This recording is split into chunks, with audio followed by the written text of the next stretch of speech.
আমার স্বামী আজ থেকে 3 বছর আগে আমার নিজের বোনকে বিয়ে করেছে। এখন আমি কি আমার স্বামীর সাথে হালাল সম্পর্কে আছি? আমি কি তার সাথে থাকতে পারবো? তাদেরও একটি ছেলে আছে। ইন্না লিল্লাহি ওয়া ইন্না ইলাইহি রাজিউন। প্রচলিত জন্ম নিয়ন্ত্রণ পদ্ধতি ব্যবহার করলে সন্তান হত্যা শামিল হবে কিনা? মানুষ মারা গেলে পাশে বসে কোরআন তেলাওয়াত ও খাবার আয়োজন করার বিধান কি? অনেক চাকরির ক্ষেত্রে দেখা যায়, যেমন ডিফেন্সের চাকরিতে নবী সাল্লাল্লাহু আলাইহি সাল্লামের সুন্নাত দায়ী রাখার জন্য সিনিয়রের অনুমতি নিতে হয় এবং চাকরির বয়স কম তাই অনুমতি দেয় না। এ বিষয়ে যৌক্তিকতা কি?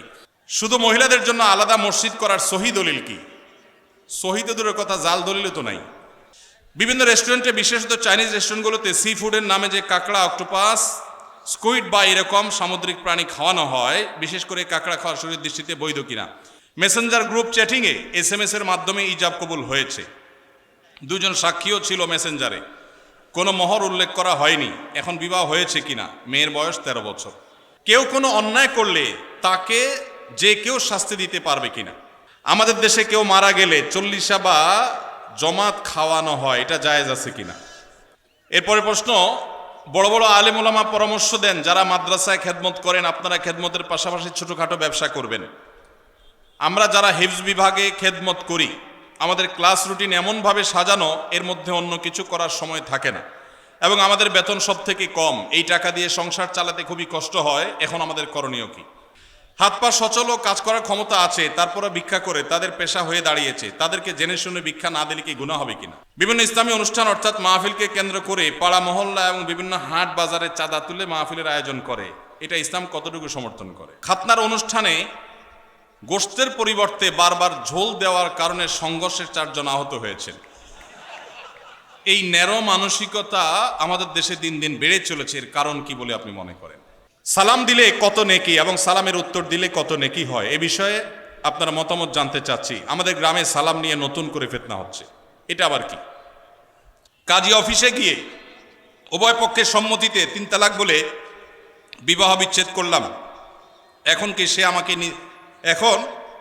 সে আমাকে নিতে চায়, এখন আমার করণীয় কি? কোনো ব্যক্তি যদি তার সম্পত্তি 5 জন সন্তানদের মধ্য থেকে একজনকে বাদ দিয়ে 4 জনকে লিখে দিয়ে দেয়, সে ব্যক্তি মারা গেলে তার জানাজা নামাজ পড়া যাবে কিনা? আমাদের দেশে ব্যবসার ক্ষেত্রে টাকা দিয়ে যে শেয়ার হয়, যেমন এক দোকানদারকে আমি 1 লক্ষ টাকা দিলাম, সে আমাকে কোন হারে দিবে? হালাল পন্থা কি?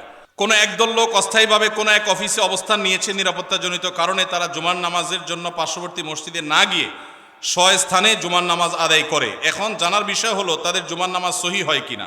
আমার এক সহকর্মী দাঁড়িয়ে ছোট ছোট করে রাখে, এ ব্যাপারে তাকে নিষেধ করলে সে হেসে এসে বলে এতে কোনো সমস্যা নাই। এ ব্যাপারে শরীয়তের হুকুম কি? এই ব্যক্তি এখানে উপস্থিত আছে, দয়া করে কিছু বলে শাসন করে দেন। আমার একটা প্রশ্ন, কোনো ব্যক্তি এমন ঋণগ্রস্ত যা পরিশোধ করা কষ্টকর, এক্ষেত্রে ওই লোক ব্যাংক থেকে ঋণ নিয়ে ঋণ পরিশোধ করতে চাইলে সেটা পারবে কিনা জানতে পারলে ভালো হয়। সুন্নত কাজ নিয়ে ব্যঙ্গ করা হলে কি ধরনের পাপ হতে পারে জানতে চাই। ইন্নী ওয়াজ্জাহাতু ও নাওয়াইতুন পড়ার কোনো দলিল আছে কিনা?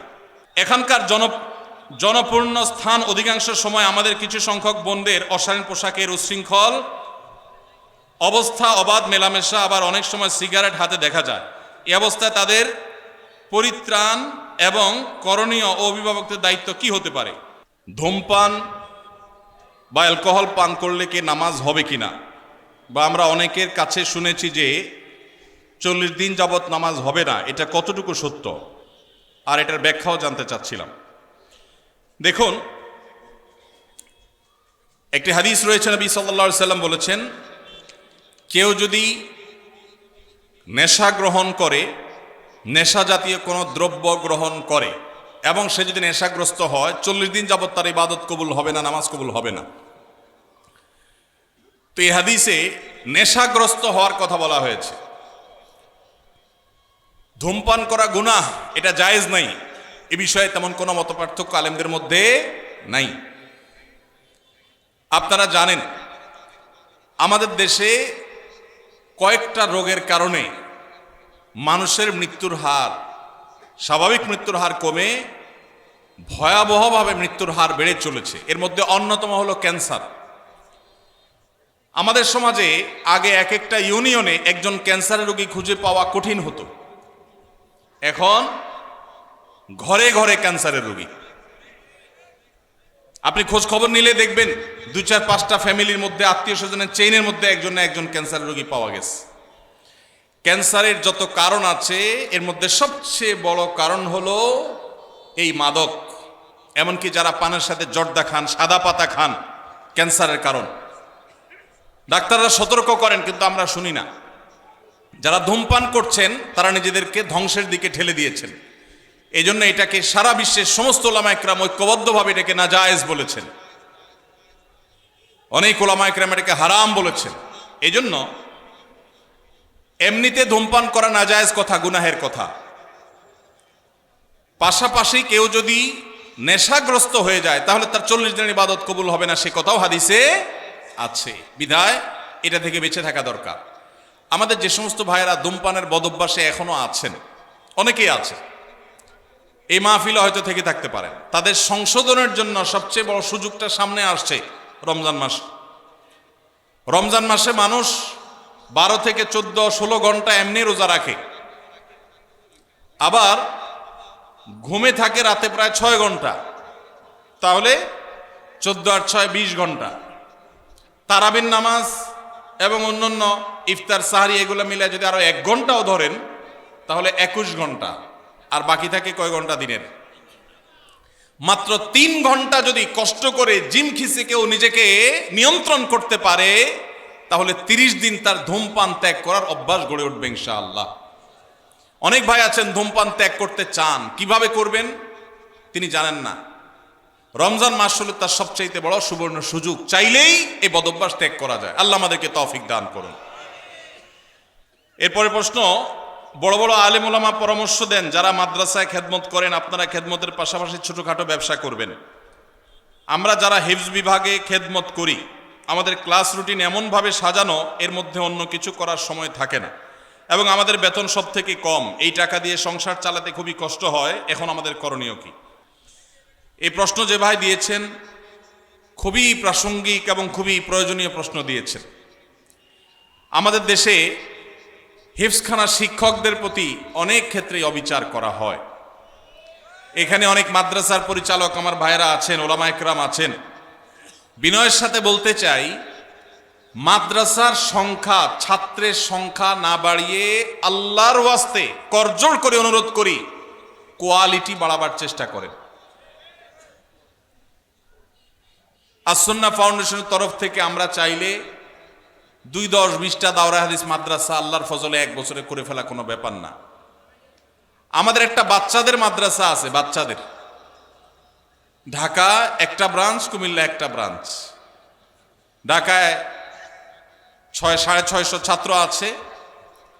আমরা চাইলে ঢাকায় আল্লাহর ফজলে 5-10টা ব্রাঞ্চ খুলে ফেলতে পারি, কিন্তু আমরা খুলি নেই। কেন?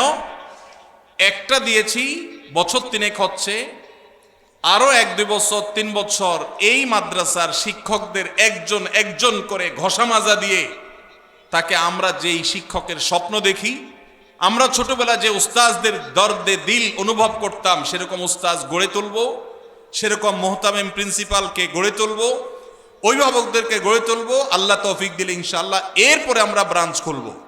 এবং চাইলেই বড়দের মাদ্রাসা করতাম। অনেক আলেম আছেন ছোটদের মাদ্রাসা করতে চান না, দাওরায়ে হাদিস খুলতে চান, ইফতা খুলতে চান, নিচের দিকে খুলতে চান না। আমরা উল্টা, আমরা বলি আমরা নিচের দিক থেকে গড়ব। একদম ছোট বাচ্চা নেব, জীবনে কোনো স্কুলে কোনো মাদ্রাসা যাই নাই, ওকে নিব, এই কাদামাটিকে আমার মতো করে আমি গড়ব। এই ছেলেই এক সময় যুগের মুজাদ্দিদ হবে ইনশাআল্লাহ। আর আমি নিজ থেকে নানান বদভ্যাস এক এক মাদ্রাসা এক এক স্কুল থেকে এক একটা নিয়ে আসছে, ওই বুড়ো বয়সে বাচ্চার পিছনে সময় দিব, ওইটা সময়টাকে আমরা নষ্ট সময় মনে করি। হ্যাঁ, তাদের পিছনে সময় দিতে হবে ভিন্নভাবে, কিন্তু আমরা কোয়ালিটি গড়ার চেষ্টা করি। ভাইরা আমার, যারা মাদ্রাসা পরিচালনা করেন আল্লাহর ওয়াস্তে ছাত্র সংখ্যা না বাড়িয়ে, বলতে ভালো শোনা যায় 500 ছাত্র 600 ছাত্র, দাওরায়ে হাদিস আছে, ইফতা আছে, আদব আছে, এই গাল গল্প না দিয়ে এইটা বলার চেষ্টা করেন যে আমার এখানে শিক্ষকদের বেতন 20-30 হাজার টাকার নিচে নাই, আমার এখানে পরিচ্ছন্ন পরিবেশ 5 স্টার 4 স্টার দরকার নাই, কমপক্ষে 2 স্টার মানের আছে। এটা বলেন যে আমার এখানকার বাচ্চারা, উস্তাদরা সবাই আল্লাহওয়ালা, তাহাজ্জুদ গুজার, এটা বলার মতো পরিবেশ গড়েন, সংখ্যা বাড়াবেন না। যেই পরিমাণ মাদ্রাসা এই দেশে আছে, যদি কোয়ালিটি ভালো থাকতো, সঠিক থাকতো, এই দেশের চেহারা বদলাই তার কিচ্ছু দরকার হতো না। এই যে হেফজখানার উস্তাদদের বেতন কম দেন কেন রে ভাই? এই জুলুম। আমরা আমাদের মাদ্রাসা আলহামদুলিল্লাহ জিম্মাদার যিনি, তাকেও দেওয়ার চেষ্টা করি 70,000 টাকার বেশি মাসে। একজন মানুষ শহরে মিনিমাম চলতে যদি তার যা দরকার সেটা যদি আপনি দিতে না পারেন, তখন সে তো ডান বাম উল্টাপাল্টা কাজ করবে। তার ভিতরে আল্লাহর ভয় কম থাকলে আর দুনিয়া তাকে পরিবর্তন করার চেষ্টা করবে। এই জন্য হেফজখানার শিক্ষকদের আল্লাহর ওয়াস্তে তাদের বেতন বাড়াবেন। আর দ্বিতীয়ত হলো, এই যে হেফজখানাগুলোতে যে মারধর হয়, এমন মারধর এখন কমে গেছে আলহামদুলিল্লাহ, কিন্তু এখনো অনেক জায়গায় আছে। এই মারধর কেন হয়? এর যদি 10টা কারণ থাকে, তার একটা কারণ হলো একই ওস্তাদ ওই ভোর 4টা বাজে উঠছে, রাত 10টা পর্যন্ত উনি বসে আছে। মানুষ তো বেচারা, এই ছেলে পড়া পারতেছে না, ওই ছেলে দুষ্টামি করতেছে, এই সবগুলো তার ব্রেনের উপরে প্রেসার পড়ে। সকাল থেকে রাত পর্যন্ত এই একই জিনিস করতে করতে করতে করতে তার ভিতরে যে চাপ আসে, এই চাপের কারণে সে অনেক সময় দেখা যায় মেজাজ হারিয়ে ফেলে। ভাইরা আমার, ইসলাম তো আমাদেরকে ব্যালেন্স শিখিয়েছে, ব্যালেন্স। ইন্নাল্লাহা ইউহিব্বু ইযা আমিলা আহাদুকুম আমালান আন ইউতকিনাহু। আল্লাহ পছন্দ করেন কাজ যেটাই করবেন ভালোভাবে করবেন, ধানাই পানাই করবেন, দড়ি মাছ নাচুই পানি টাইপ করবেন, মাদ্রাসা দিবেন, হেফজখানা করবেন, 10টা হাফেজ বাইর হবে আর 90টা ঝরে যাবে। এটা আল্লাহ তাআলা পছন্দ করেন না। এই জন্য আমাদের সিস্টেমের ভিতরে ব্যাপক সংশোধনী আনা দরকার। বিশেষ করে হেফজখানাগুলোতে শিক্ষকদের ফ্যামিলি নিয়ে সাথে থাকার সুযোগ তো নাই, উল্টা যে বেতন দেন বেচারা 4 মাসে একবার বাড়িতে যাইতে পারে, বউ বাচ্চার কাছে যেতে পারে না, ডিপ্রেশন, মাথা পেরেশানি এগুলো থাকে, তখন বাচ্চাদের উপরে নানামুখী জুলুম তার দ্বারা হয়ে যায়। এই জন্য ভাইরা আমার, অন্তত কিছু মেসাল সৃষ্টি করেন, কিছু উদাহরণ সৃষ্টি করেন। এই কথাগুলো আপনাদের বলছি, আপনারা অনেকে মাদ্রাসা পরিচালনা করেন, এখানে উলামায়ে কেরাম আছেন, হেফজখানা শিক্ষকদের এই দিকটা দেখা দরকার। পাশাপাশি প্রশ্নে যে একটা গুরুত্বপূর্ণ বিষয় উঠে আসছে, আলেমদের অন্য কাজ করা দরকার, এর সাথে আমি শতকণ্ঠে একমত পোষণ করি। উলামায়ে কেরাম যারা আছেন, আল্লাহর হস্তে কিছু একটা আপনার ইমামতির পাশাপাশি, আপনার শিক্ষকতার পাশাপাশি কিছু একটা করেন। একমাত্র বাংলাদেশ অদ্ভুত এক দেশ, এদেশে আলেমরা কিছু করলে মানুষ বলে হুজুর দুনিয়াদার হয়ে গেছে। 2004-05 সনের দিকে আমার মনে পড়ে, আমি ঢাকার মণিপুরে এক মসজিদে তখন জিম্মাদারিতে ছিলাম, ইমামতি করি, খতিব সেখানে এখন মাওলানা ওমায়ের কোব্বাদি সাহেব আছেন, ওনাকে রেখে আমি সৌদিতে গেছিলাম। তো আমার মনে আছে, আমার মুয়াজ্জিন সাহেব উনি তখনকার আমলে আপনার ওই যে ফোনে রিচার্জ করার যে কার্ড, তখন তো কার্ড অনেক বেশি বিক্রি হতো, তখন এই কার্ডগুলোর ব্যবসা উনি শুরু করবেন, আমার সাথে পরামর্শ করলেন। আমি বললাম খুব ভালো কথা, দেদারসে শুরু করে দেন। কোন মুসল্লি যদি আপনার চোখের দিকে তাকায়, আমাকে দেখা দিবেন সেই মুসল্লিকে, তারা শায়েস্তা করার দায়িত্ব আমার। উলামায়ে কেরাম তারা যদি তাদের দ্বীনি কাজের পাশাপাশি ব্যবসা বাণিজ্য করেন, দেশের জন্য ভালো না খারাপ? আপনি যদি সৌদি আরবে যান, আপনি অবাক হয়ে যাবেন। একজন ইমাম পাওয়া কঠিন হবে, শতকরা একজন ইমাম পাওয়া কঠিন হবে যে ইমাম শুধু ইমামতি করে। অদ্ভুত দেখ, শুধু বাংলাদেশ, আর কিছু করতে পারে না। হুজুর যদি একটা দোকানদারি করে, বলে আরে হুজুরেরও টাকায় ধরছে, মুসল্লিদের ফতোয়ার চোটেই হুজুর টিকে না। আপনি দেখবেন মসজিদুল হারাম, মদিনার মসজিদে নববীর ইমাম খতিব যারা আছেন, এমনকি মুয়াজ্জিন যারা আছেন, আমার জানা মতে একজনও নাই যে শুধুমাত্র এই হারাম শরীফের চাকরি করে। হারাম শরীফের মতো জায়গায় যারা ইমাম আছেন, তারা একজন মন্ত্রী পদমর্যাদার প্রটোকল পান, সরকারি বাসা বাড়ি, সৌদি আরবের মতো জায়গায়। এরপরেও দেখবেন হয় কোনো কোর্টের বিচারক ইমাম সাহেবরা, আর না হলে কোনো বিশ্ববিদ্যালয়ের শিক্ষক, সব পিএইচডি হোল্ডার, বড় বড় আলেম। মুয়াজ্জিন সাহেবরা কোথাও না কোথাও চাকরি করেন। হারামের একজন মুয়াজ্জিনের অফিসে আমি সাক্ষাৎ করলাম বছর 2 আগে, আব্দুল্লাহ সাইফুল্লাহর সাথে ছিলেন আমার। ওনার অফিসে গেলাম, এক বাংলাদেশি বলল যে হারামের অমুক মুয়াজ্জিন সাহেবের অফিসে আমি টি বয়ের কাজ করি, আপনারা কি দেখা করবেন নাকি? আমি বললাম হারামের মুয়াজ্জিনের সাথে দেখা করো তো সৌভাগ্যের, চলেন যাই। গেলাম, যাই দেখি কোর্টে তিনি একটা টেবিল চেয়ার নিয়ে বসে কাজ করছেন, এটা চাকরি করতেছে। হারামের মুয়াজ্জিনই তো দূরের কথা, হারামের ঝাড়ুদারি করার সুযোগ পাইলে তো আমাদের দাপটে চলে বলতাম আবার চাকরি করে কে, দরকার আছে? হাদিয়ে খেয়ে তো কুলাবো না। আপনি যদি দারুল দেওবন্দ যান, আপনি দেখবেন দেওবন্দ মাদ্রাসার শিক্ষকদের কারোর হয়তো বুক বাইন্ডিংসের দোকান আছে, কারোর হয়তো দাওয়াখানা আছে। আপনি পাকিস্তানে যান, দেখবেন যে এগুলো আছে। তারেক জামিল সাহেবের ওই যে কি এমটি, যে মৌলানা তারেক জামিল চেইন শপ করেছে, জোনায়েদ জামশেদ তারও ছিল ফ্যাশনের দোকান। বাংলাদেশে আলেমদের এগুলো করতে দোষ। আমি আলহামদুলিল্লাহ দীর্ঘদিন থেকে স্বপ্ন দেখছি এবং স্বপ্নের খুব কাছাকাছি আমি অবস্থান করছি। ছোট ছোট করে এক বা একাধিক ব্যবসা একযোগে শুরু করবো ইনশাআল্লাহ, উদ্বুদ্ধ করার জন্য। ওলামা ইকরামকে আল্লাহ তাআলা সাধারণ মানুষের দিকে যেন চেয়ে থাকতে না হয়, তাদের হাদিয়া নির্ভর যেন হতে না হয়, আল্লাহ সেই তৌফিক দান করুন। এই জন্য সে আন্তরিকতা থাকতে হবে। এখন মুশকিল হলো আমরা যারা আবার ব্যবসা বাণিজ্যে যাই, অনেকে সেই দিকে যাইয়া আমাদের দিনদারিতা এটাতে ঘাটতি চলে আসে, ওটা যেন না আসে। আল্লাহ আমাদেরকে তৌফিক দান করুন। তাহলে হাফেজ সাহেবদের বেতন বাড়ায় দিবেন, তাদের প্রতি জুলুম করবেন না। 5-7,000 10,000 টাকা বেতন, এটা এই যুগে একটা মানুষ চলার জন্য যথেষ্ট না। আল্লাহর ওয়াস্তে এটা করবেন না।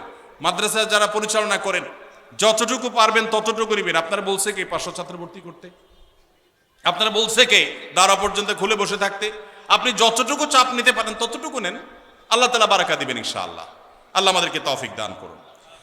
হাত পা সচল ও কাজ করার ক্ষমতা আছে, তারপরে ভিক্ষা করে তাদের পেশা হয়ে দাঁড়িয়েছে, তাদেরকে জেনে শুনে ভিক্ষা না দিলে কি গুনাহ হবে কিনা? না, ভিক্ষা না দিলে তো গুনাহ হবেই না, বরং ঢাকায় বিশেষ করে বাচ্চা ভাড়া আনে ভিক্ষা করার জন্য। জানেন তো আপনারা, মহিলার কোলে বাচ্চা, এই বাচ্চা এই মহিলা কয়েক ঘন্টা ভিক্ষা করবে, আবার এরপরে আরেক মহিলা ভিক্ষা করবে, তার কাছে আবার ভাড়া দেওয়া হবে। এই কথাও ঢাকায় এই জিনিসও আছে। তো সেজন্য আপনার কাছে যদি মনে হয় কোনোটা পেশাদার ভিক্ষুক, ওইটার পেশা হলো ভিক্ষুক, আপাদমস্তক সুস্থ সবল মানুষ, কাজ করে না, সে ভিক্ষা করে, তাহলে তাকে ভিক্ষা যদি আপনি না দেন, এর কারণে গুনাহ তো হবেই না, বরং আপনি তাকে সম্ভব হলে নসিহা করে কোনো কাজের জন্য উদ্বুদ্ধ করবেন, এতে আপনার সওয়াব হবে ইনশাআল্লাহ। তবে ধমক দিবেন না। ও আম্মা সাইলা ফালা তানহার, কেউ হাত বাড়ালে দিতে না পারলে বিদায় দিবেন, পারলে সুন্দরভাবে বিনম্রতার সাথে নসিহা করবেন, ধমক দিবেন না। ধমক দিতে আল্লাহ নিষেধ করেছেন, কারণ আপনি জানেন না তো যাকে আপনি মনে করছেন যে সে পেশাগত কারণে এটা করছে, হতে পারে সে আসলে অভাবী, তখন তার দিলের বদদোয়া পাবেন। এর জন্য ধমক দিবেন না, তবে বোঝানোর চেষ্টা করবেন। আল্লাহ আমাদের তৌফিক দান করুন। বিভিন্ন ইসলামী অনুষ্ঠান অর্থাৎ মাহফিলকে কেন্দ্র করে পাড়া মহল্লা এবং বিভিন্ন হাট বাজারে চাঁদা তুলে মাহফিলের আয়োজন করে, এটা ইসলাম কতটুকু সমর্থন করে? ভাইরা আমার, আপনারা করছেন নি? কিরকম করছেন? ফিতা দিয়া?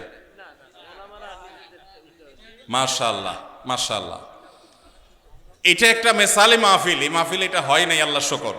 আমাদের যখন আমরা মাহফিল করতাম, এখন তো মাহফিল করি না, আমি যখন আমি মাহফিল করতাম আমার একটা ফর্ম ফিল আপ করতে হইতো, ওখানে 12-13টা শর্ত দেওয়া থাকতো, এর ভিতরে একটা হলো এইটা। আমরা লিখে দিতাম যে এই মাহফিলের টাকা কিভাবে জোগাড় হবে সেটা আমাদেরকে বোঝাতে হবে আগে, এরপরে এই রাস্তাঘাটে গণকালেকশন হবে কিনা এটা আমরা জানতে চাইতাম, যদি হয় সেই মাহফিলে আমরা যেতাম না। দেখুন, একটা সময় আমরা যখন মাদ্রাসায় পড়েছি, মাদ্রাসা চালাবার জন্য ওস্তাজদের সাথে আমরাও কালেকশনে বের হয়েছি। বাংলাদেশে এখন আল্লাহর ফজলে একটা ওয়াজ মাহফিল করার জন্য যেই টাকার দরকার হয়, সম্মানজনকভাবে সেই টাকা কালেকশন করা সম্ভব, প্রত্যেকটা এলাকায় সম্ভব। কিছু মানুষের খাসলত আছে যে রাস্তাঘাটে নামাজ ছাড়া তাদের কোনো কাজ হয় না। মাদ্রাসা ছোট ছোট বাচ্চাদেরকে দিয়ে বা নিজেরা রাস্তাঘাটে গাড়ির গতি থামায়া আপনি মানুষের কাছ থেকে চাঁদাবাজি করছেন, এটা আল্লাহর দ্বীনকে অপমান করার শামিল। আপনাকে বলে কে লাখ টাকার বক্তা হায়ার করার জন্য, যে বক্তাকে লাখ টাকা না দিলে আসবে না, সেই বক্তার টাকা জোগাড় করার জন্য রাস্তা আল্লাহর দ্বীনকে বেইজ্জত করছেন। এটা দ্বীনের খেদমত নয়, এটা দ্বীনের ক্ষতি করা। আল্লাহ আমাদেরকে বোধোদয় যেন হয় সেই তৌফিক দান করুন। ভাইরা আমার, যতটুকু লোড নিতে পারবেন ততটুকু করবেন। কে বলেছে? আল্লাহ আপনাকে বলেছে যে তুমি একেবারে সবচেয়ে ভাইরাল হুজুর নিয়ে আসো যে লাখ টাকার বান্ডিল ছাড়া যাবে না? কে বলছে? অনেক মুখলেস ওলামা একরাম আছেন, সাদামাটা কথা বলবেন। হেদায়েতের মালিক কে? আল্লাহ রাব্বুল আলামিন। আমাদের পূর্বসূরীদেরকে দেখবেন অনেক সহজ সরল কথা বলেছেন, হাজারো মানুষে হেদায়েত হয়ে গেছে। কত মায়ের পেছের কথা আমরা বলি, হেদায়েত মানুষের হয় না, জোয়ার হয়, হেদায়েত হয় না। আল্লাহ আমাদেরকে সেরকম মাহফিল করার তৌফিক নসিব করুন। আদর্শ মাহফিল করতে গিয়ে আল্লাহর দ্বীনকে কখনো বেইজ্জত করব না ইনশাআল্লাহ। লাইলাতুন নিসফি মিন শাবান প্রচলিত শবে বরাত উপলক্ষে আমাদের করণীয় কি? বিশেষ করে এই রাতে মসজিদে ওয়াজ মাহফিল, দোয়া দুরূদ, ইবাদত বন্দেগী এবং নানা ধরনের খানাদানার আয়োজন করা হয়। কোরআন সুন্নাহর আলোকে এগুলো ঠিক কি না জানালে উপকৃত হব। ভাইরা আমার, লাইলাতুন নিসফি মিন শাবান যেটাকে আমরা শবে বরাত বলি, এই লাইলাতুন নিসফি মিন শাবানে আল্লাহ তাআলা হিংসুক এবং মুশরিক ছাড়া বাকি মানুষদেরকে, বাকি মুসলমানদেরকে আল্লাহ তাআলা সাধারণ ক্ষমা ঘোষণা করেন মর্মে একটা হাদিস আছে। এছাড়া আরো বেশ কিছু হাদিস আছে যেগুলোর কোনো না অনেকগুলো সনদের মধ্যে কিছুটা দুর্বলতা আছে, কিন্তু মোটের পরে এ রাতের ফজিলত সুসাব্যস্ত এবং প্রমাণিত। কিন্তু এর মানে এই নয় যে এই রাতকে কেন্দ্র করে আমরা যা করি আমাদের দেশে তার সব সঠিক। আমাদের দেশে লাইলাতুল বরাতে মানুষের যে ভিড় মসজিদগুলোতে, এটা তো ভালো জিনিস যে মানুষ মসজিদে আসছে, কিন্তু অন্যদিন না এসে এই রাতে বেশি আসার কারণটা কি? লাইলাতুল কদর বেশি ফজিলতপূর্ণ নাকি এই রাত বেশি ফজিলতপূর্ণ?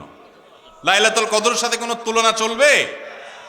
সেই রাতে মানুষ কি এত বেশি ইবাদতের চেষ্টা করে? তাহলে এই রাতে এত বেশি চেষ্টার রহস্যটা কোথায়? রহস্য হলো আমাদের দেশে মানুষ মনে করে যে এই রাতে ভাগ্য ঠিক হয়, অতএব সারা বছর যাই করি না করি এই একটা রাত মসজিদে গিয়া আল্লাহ বিল্লাহ করে যদি সারা বছরের ভাগ্যটা ঠিকঠাক করা যায়, এরপর আর মসজিদে যায় কেনা। এই চালাকি করলে কি ভাগ্য ঠিক হয়ে যাবে? ভাইরা আমার, লাইলাতুন নিসফি মিন শাবানকে কেন্দ্র করে বহুবিধ বিদআত, বহুবিধ বাড়াবাড়ি, বহুবিধ কুসংস্কার আমাদের সমাজে আছে। এক সময় তো প্রচুর পরিমাণ পটকা ফুটাফাটি চলতো।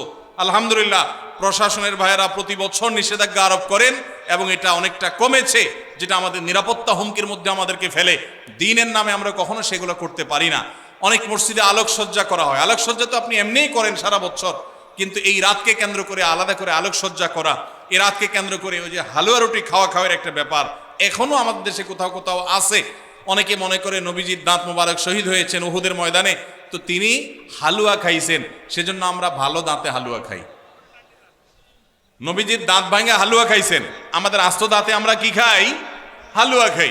আপনার বাপের ঠ্যাং ভেঙে গেছে, উনি একটা লাঠি দিয়া খোড়ায় খোড়ায় হাঁটে, আপনার আস্ত ভালো দুইটা ঠ্যাং আছে, আপনি বাপের মহব্বতে বলছেন বাবা তোমার পাওটা ভেঙে গেছে, সেই মহব্বতে আমি আমার ভালো পাও নিয়ে লাঠি দিয়ে আমি খোড়ায় খোড়ায় হাঁটতেছি। কি বলেন? বাপ খুশি হবে? খুশি হবে? বলবে এটা তো বেয়াদবি, তামাশা করতেছো আমার সাথে, আমার ভেঙাইতেছো। নবীজি সাল্লাল্লাহু আলাইহি সাল্লাম দাঁত মোবারক শহীদ হয়েছে বাতিলের বিরুদ্ধে জিহাদ করতে গিয়ে। আপনি বাতিলের সাথে আঁতাত করবেন আর হালুয়া খায়া নবীজির সুন্নাত আদায় করবেন, এর চেয়ে বড় হাস্যকর জিনিস আর হতে পারে না। অতএব সব ধরনের বাড়াবাড়ি কুসংস্কার আমাদের বন্ধ করতে হবে। এমনকি এই রাত উপলক্ষে মসজিদে দোয়া দুরুদের জন্য সমবেত হওয়া, এ রাতে মানুষকে ডাকাডাকি করে একেবারে এ রাতের ফজিলতের জন্য মসজিদে সবাই একত্র হওয়াকে যারা জরুরি মনে করেন তারাও ভুলের মধ্যে আছেন। ব্যক্তিগত ইবাদতে আল্লাহর ক্ষমা পাওয়ার জন্য চেষ্টা করতে পারেন, সেটা ভিন্ন বিষয়। আল্লাহ আমাদেরকে বুঝার তৌফিক দান করুন। আমাদের দেশে কেউ মারা গেলে চল্লিশা বা জমাত খাওয়ানো হয়, এটা জায়েজ আছে কিনা? ভাইরা আমার, বাংলাদেশের সবচেয়ে শক্তিশালী বেদাত হলো এই বেদাত। এর চেয়ে বড় শক্তিশালী বেদাত এদেশে আর নাই। এই ঠিক বলা মানুষ বহু লোক আছে জমাত খায় বেড়ার। এই বরগুনার আমাদের অফিসে কিছু স্টাফ আছে, বরগুনার 2-3 জন আমার পরিচিত, তো এরা আমি শুনছি যে তাদের একটা গ্রুপ খুলছে, তারা ফেসবুকে না যেন হোয়াটসঅ্যাপে গ্রুপ খুলছে, জমাত খাওয়ার গ্রুপ। কোথায় কখন কে মরে, কোথায় কার মরার খাওয়ান হয়, ওই গ্রুপে জানাই দিলে সবাই দলে দলে সেখানে চলে যায়। এটা তারা এক এক ইউনিয়নের এক একজন মিলে এটা করছে যাতে কোনো ইউনিয়নের জমাত যাতে মিস না হয়। তো ভাই, এটা হলো সবচেয়ে শক্তিশালী বিদআত। কেন? আমি একটা কথা প্রায় বলি, আপনি গুগলে গিয়ে, সবার হাতে হাতে এখন আজকাল মোবাইল আছে, স্মার্টফোন আছে, গুগলে গিয়া শ্রাদ্ধ লিখে সার্চ দিবেন, তালিবেশ্বর রফালা আকার দয়ের পিঠে বড় ধ, শ্রাদ্ধ। শ্রাদ্ধ লিখে যদি আপনি সার্চ দেন, আপনি দেখবেন সার্চের যে রেজাল্ট আসবে আপনার চোখ খুলে দিবে। কি? হিন্দুদের মধ্যে একটা ধারণা আছে, সেটা হলো যদি কোনো মানুষ মারা যায়, যে মারা যায় তার মৃত্যুর পর এলাকাবাসী আত্মীয় স্বজন সবাইকে দাওয়াত দিয়ে না খাওয়ানো হলে ওই লোক স্বর্গে সোনা দানা পায়, খাওন পায় না, সে না খায় কষ্ট করে। এই জন্য ওই লোকের জন্য যে খানা দানার আয়োজন করে ওই অনুষ্ঠানের নাম হলো শ্রাদ্ধ। ওইটার নাম কি ভাই? শ্রাদ্ধ। গুগল করে দেখেন, পেয়ে যাবেন হাতের কাছেই। আমাদের সাবকন্টিনেন্টে যেহেতু হিন্দু ভাইদের সাথে আমাদের সামাজিক সহাবস্থান আছে, তারা তাদের ধর্ম পালন করেন। আমি তাওহীদবাদী, আমি ইমানদার, সেই জায়গা থেকে আমি শিরকে আল্লাহর নিকট সবচেয়ে অপরাধ মনে করে বাঁচার চেষ্টা করি, কিন্তু তারটা তিনি করেন, তারটা তিনি করে, এটা তার ব্যাপার। কিন্তু তাদের সাথে মিশার ফলে তাদের অনেক সংস্কৃতি আমাদের মুসলমানদের মধ্যে চলে আসছে, আমরা টেরও পাই নাই। এই যে মানুষ মারা যাওয়ার পরে যে খাওয়ার অনুষ্ঠান মৃত ব্যক্তির ওয়ারিসদের উপরে চাপানো হয়, এটা ওই শ্রাদ্ধ থেকে এসেছে। এটা ইসলামে নাই। ইসলামে আছে উল্টাটা। উল্টা কি? একটা মানুষ মারা গেছেন, নবী সাল্লাল্লাহু আলাইহি সাল্লাম বলেছেন অমুক মারা গেছেন, তার পরিবারের লোকদের জন্য তোমরা খাবারের ব্যবস্থা করো। কেন? কারণ তাদের রান্না করার মতো মানসিক অবস্থা নাই। আমরাও সেটা করি, অবশ্য আপনারাও করেন। কেউ মারা গেলে তার আত্মীয় স্বজন, তার ছেলে মেয়ে, বউ বাচ্চাদেরকে খাওয়ান দাওয়ান দেন, 2 দিন 3 দিন একটু খাওয়ান টাওয়ান পাঠান, এরপরে 40 দিনের দিন সুদে আসলে একসাথে উঠায় নেন। কি বলেন? খাবার পাঠান গামলায় করে একটু, আর খাওয়ার সময় গোটা গরুটা খেয়ে ফেলেন এলাকার মানুষ। বাপ মারা গেছে, আপনি খুশি না বেজার? খুশি না বেজার? আপনার মা মারা গেছে, আপনি খুশি না বেজার? যদি বেজার হন, খাওয়ানোর যত অপশন আছে, খাওয়ানোর যত উপলক্ষ আছে মানুষ খাওয়ানোর, এটা খুশি হয়ে না বেজার হইয়া? যেমন মানুষ বিয়ে করছে, খুশির চোটে অলিমা খাওয়ায়, এটা সুন্নাত। কারোর বাচ্চা হয়েছে, খুশি, এজন্য সে আকিকা খাওয়ায়। কারোর ছেলেটা পাস করছে, সে খুশি হয়েছে, এজন্য সে আটার দলা খাওয়ায়, মিষ্টি খাওয়ায়। কিন্তু আপনার বাবা মারা গেছে, আপনার তো মনের কষ্ট। আপনি যেভাবে জিয়াফত দিচ্ছেন, আপনি যেভাবে মেজবানি খাওয়াচ্ছেন, এটা দেখে তো মনে হচ্ছে আপনি অনেক খুশি যে বাপটা চলে গেছে, এখন জমি জমার ভাগযোগগুলো আমরা পাবো। এই উসিলা সবারে খাওয়াই। আল্লাহ আমাদেরকে হেদায়েত দান করুন। শক্তভাবে এই বেদাত আমাদের সমাজ থেকে দূর করতে হবে ইনশাআল্লাহ।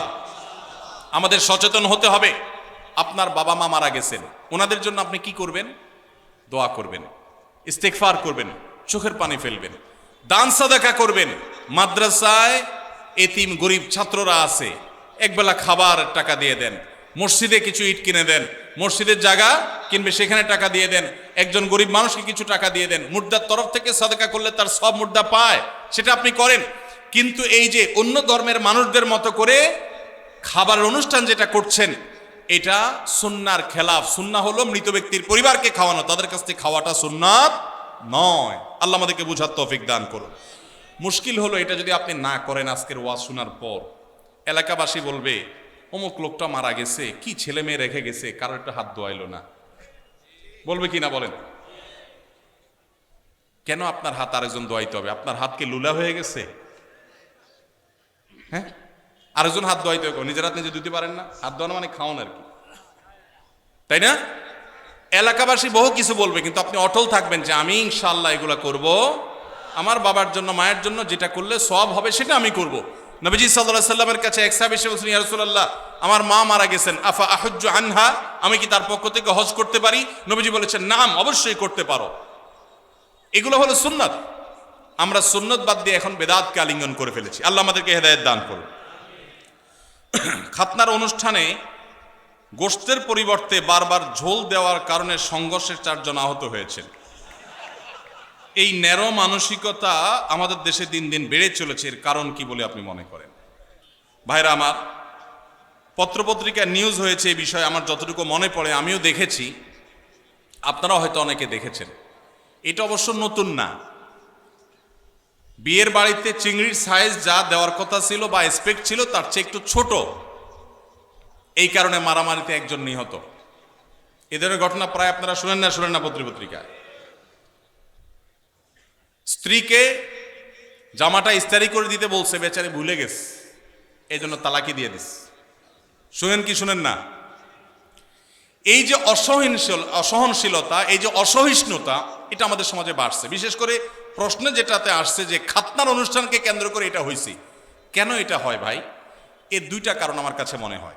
নাম্বার এক, এই যে খাতনার অনুষ্ঠানে মারামারি হয়ে 4 জন আহত, বিয়ের অনুষ্ঠানে মারামারি হয়ে বিয়ে ভেঙে যায়, মানুষও খুন হয়, এরকম ন্যাক্কারজনক ঘটনা পৃথিবীর আর কোন দেশে হয় আমি জানি না, তবে আমাদের দেশে হয়। দুর্ভাগ্য আমাদের। এর একটা কারণ হলো এই খাতনার অনুষ্ঠান তো খাতনার অনুষ্ঠান না, এটা চাঁদাবাজির অনুষ্ঠান। বিয়ের অনুষ্ঠান তো বিয়ের অনুষ্ঠান না, ওইটা আরেক চাঁদাবাজির অনুষ্ঠান। এখন যেই লোকটা 2000 টাকা দামের গিফট নিয়ে আসছে, সে জমা দেওয়ার সময় চিন্তা করছে 2000 টাকা উসুল করতে হবে। এখন খাইতে বসছে, একবার গোশত দিয়া, এরপর বারবার শুধু ঝোল দিয়া বিদায় দেন, তার তো চান্দি গরম হবেই। সে তো আপনার এখানে ইনভেস্ট করছে, এটা তো ব্যবসা। আপনার যেরকম ধান্দা, তারও কি ধান্দা। পৃথিবীর কোন দেশে এই নোংরা নিয়ম আছে আমি জানি না, তবে আমাদের দেশে আছে। আমরা জানি রেস্টুরেন্টে এটা হয়, রেস্টুরেন্ট, ভাড়ার বিনিময়ে আরাম, রেস্টুরেন্ট। রেস্টুরেন্টে, হোটেলে ভাই নিয়ম, আমাদের দেশে বেশিরভাগ হোটেলের নিয়ম হলো আগে খায়, নর্মাল হোটেলগুলোতে আগে মানুষ খায়, যাওয়ার সময় ক্যাশে টাকা দিয়ে যায়। আর বিয়ের বাড়ি, খাতনা, এগুলোকে আমরা এমন একটা ন্যাক্কারজনক ব্যবসায় বানাইছি যে এখানে আগে দিয়ে তারপর ঢোকা লাগে। কপালে কি গোশত আছে না ঝোল আছে, চিংড়ি সাইজ কি আপনি জানেন না, মাকার 2000 টাকার গিফট আগে ধুইয়া গেটে ঢুকার সময় নাম লেখায় তারপর ঢুকতে হবে। আমি এটাকে নাম দিছি চাঁদাবাজি।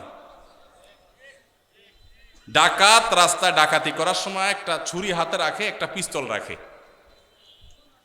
বিয়ে এবং খাতনার অনুষ্ঠানেও চাঁদাবাজি হয়, এখানেও ডাকাতি হয়। পার্থক্য এটুকু যে এখানকার ডাকাতরা চেয়ার টেবিল নিয়ে বসে। বুঝেন নাই কথা?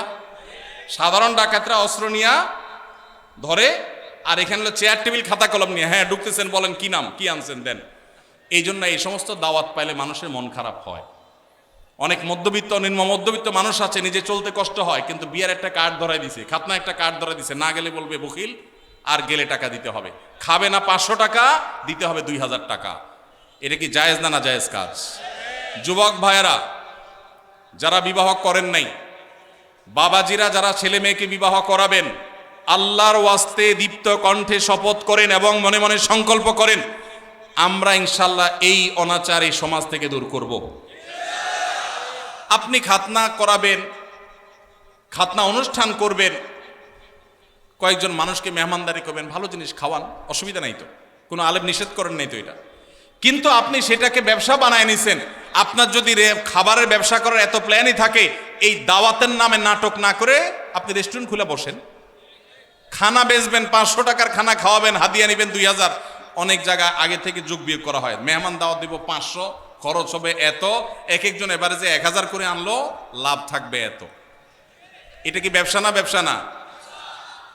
এই ব্যবসার অনুষ্ঠান করতে আমাদের লজ্জা হওয়া উচিত। যুবক ভাইরা বিয়ের কার্ডে লিখে দিবেন, অনেক জায়গায় অনেক যুবকরা এটা শুরু করেছেন, আমি দেখেছি মাশাআল্লাহ। বিয়ের কার্ডে লিখে দিবেন, বিবাহ একটি সামাজিক অনুষ্ঠান এবং একটি ইবাদত, একটি আমল। অতএব আমার এই বিবাহে আপনি এসে আমাদের ধন্য করবেন, অনুগ্রহ করে কোনো উপহার উপঢৌকন আনবেন না, আনলে সেটা গ্রহণ করার ব্যবস্থা থাকবে না। কলিজা আছে? কার কার কলিজা আছে হাত তুলেন দেখি। আল্লাহ আমাদের তৌফিক দান করুন। ভাইরা আমার, যৌতুক এই সমাজের বুকে চেপে থাকা একটা জগদ্দল পাথর ছিল। এই মাহফিলের মঞ্চ থেকে, মসজিদের মিম্বর থেকে ওলামায়ে কেরাম যৌতুককে এই দেশে জাদুঘরে পাঠিয়ে দিয়েছেন। অনেকে আছেন আলেমদের এই সমাজে অবদান খুঁজে পায় না, তাদেরকে বলছি যে ওলামায়ে কেরাম মাদক, যৌতুক, এই সমস্ত সামাজিক অভিশাপগুলো একটা একটা করে দূর করে দিয়েছেন। অতএব আমাদেরকে এই বিবাহ খাতনার নামে যে চাঁদাবাজি হয় সেগুলো বন্ধ করতে হবে ইনশাআল্লাহ। সবাই চেষ্টা করবো তো ইনশাআল্লাহ। আরেকজন যদি মনের কষ্ট নিয়ে একটা হাদিয়া দিয়ে যায়, একটা হাদিয়া দিয়ে গেল, একটা ডিনার সেট এনে দাওয়াত খাইলো, কিন্তু তার মনের কষ্ট আছে। গরিব মানুষ বা মধ্যবিত্ত মানুষ অনেক কষ্ট করে, নিম্ন মধ্যবিত্তের মানুষ এটা কিনছে, কিন্তু আত্মীয় স্বজন দাওয়াত না দিলে মানে গেলে না গেলে মানুষ থাকে না, সে নিয়ে আসছে, মনে খুশি নেই। নবী সাল্লাল্লাহু আলাইহি সাল্লাম বলেছেন, লা ইয়াহিল্লু মালু ইমরিইন মুসলিমিন ইল্লা বিতিবি নাফসি, কোন মুসলমানের সম্পদ তার মনের সন্তুষ্টি ছাড়া দিলে সেটা গ্রহণ করা হালাল হবে। তাহলে আপনি হারাম খাচ্ছেন। আল্লাহকে আমরা ভয় করব, চেষ্টা করবো তো ইনশাআল্লাহ। এই যে খাত্তান অনুষ্ঠানে মারামারি, বিয়ের অনুষ্ঠানে মারামারি, এর একটা কারণ হলো এইটা, যে এটাকে চাঁদাবাজি বানায় নিছেন। এই জন্য জৈসা কারনা ওয়াইসা ভারনা, যেমন করবেন অমন পাবেন। নাম্বার 2, দ্বিতীয় কারণ হলো আমাদের মন মানসিকতাগুলো দিন দিন এত বেশি ভোগবাদী হয়ে উঠছে, আমাদের শিক্ষিতের হার বেড়েছে, মনুষ্যত্বের হার বাড়ে নাই। আমাদের দেশে শিক্ষিত মানুষের হার বেড়েছে, ভালো মানুষের হার বাড়ে নাই, কমেছে। যার কারণে সর্বত্র দেখবেন দুর্নীতি, অপশাসন, অন্যায়, অনাচার ভরে গেছে। এই জন্য আমাদের সমাজে, আমাদের শিক্ষা প্রতিষ্ঠানগুলোতে, আমাদের জাতীয় কারিকুলামে, আমাদের স্কুল কলেজে ধর্মীয় শিক্ষা বাধ্যতামূলক করতে হবে। এগুলো আমাদের সন্তানদেরকে মনুষ্যত্ব শিখাবে, নৈতিকতা শিখাবে, আদর্শ শিখাবে। যতদিন আমাদের শিক্ষা প্রতিষ্ঠানগুলোতে, পরিবারগুলোতে দ্বীনের চর্চা ছিল, ততদিন মানুষ এত নিচে নামে নাই, আলহামদুলিল্লাহ। এখন দিনদারিতা কমছে, মানুষ পশুত্বকে হার মানিয়ে দিচ্ছে। আল্লাহর ওয়াস্তে আমরা সহনশীলতার চর্চা করব। আমাদের মধ্যে সবর কমে যাচ্ছে, বেসবরই বাড়ছে। নফল আমল করার মানুষ পাবেন, ওয়াজ মাহফিলে আসার মানুষের অভাব নেই, কিন্তু চুন থেকে নুন খসলেই চান্দি গরম হয়ে যায়। ভালো না খারাপ? ভালো না খারাপ? যে নিজের রাগকে সংবরণ করতে পারে না, সে কি ভালো মুসলমান? যে রাগকে সংবরণ করতে পারে। আপনি গিয়েছেন একটা দাওয়াতে, অনেক মানুষকে বড় মুখ করে নিয়ে গেছেন, যারা দাওয়াত খাওয়াচ্ছে তারা একটু ছোট লোকই করছে, হয়তো একটু মেহমানদারিতে কমতি করছে, কিন্তু তাই বলে আপনি সেখানে গন্ডগোল, ফাসাদ, ঝগড়া লাগাবেন? আপনার চাইতে নিচু মানুষ তো আরেকজন হতে পারে না। এই জন্য যুবক ভাইরা নিজেদেরকে ধৈর্যশীল বানানোর চেষ্টা করবো তো ইনশাআল্লাহ। কিয়ামতের ময়দানে আল্লাহর কাছ থেকে ব্লাঙ্ক চেকের মাধ্যমে যদি কেউ সওয়াব পেতে চান, ব্লাঙ্ক চেক তো বুঝি আমরা না, কেউ কোনো কাজের বিনিময়ে আপনাকে 2 লাখ, 5 লাখ, 10 লাখ বা কিছু একটা ফিগার দিলেন, এটা এক জিনিস।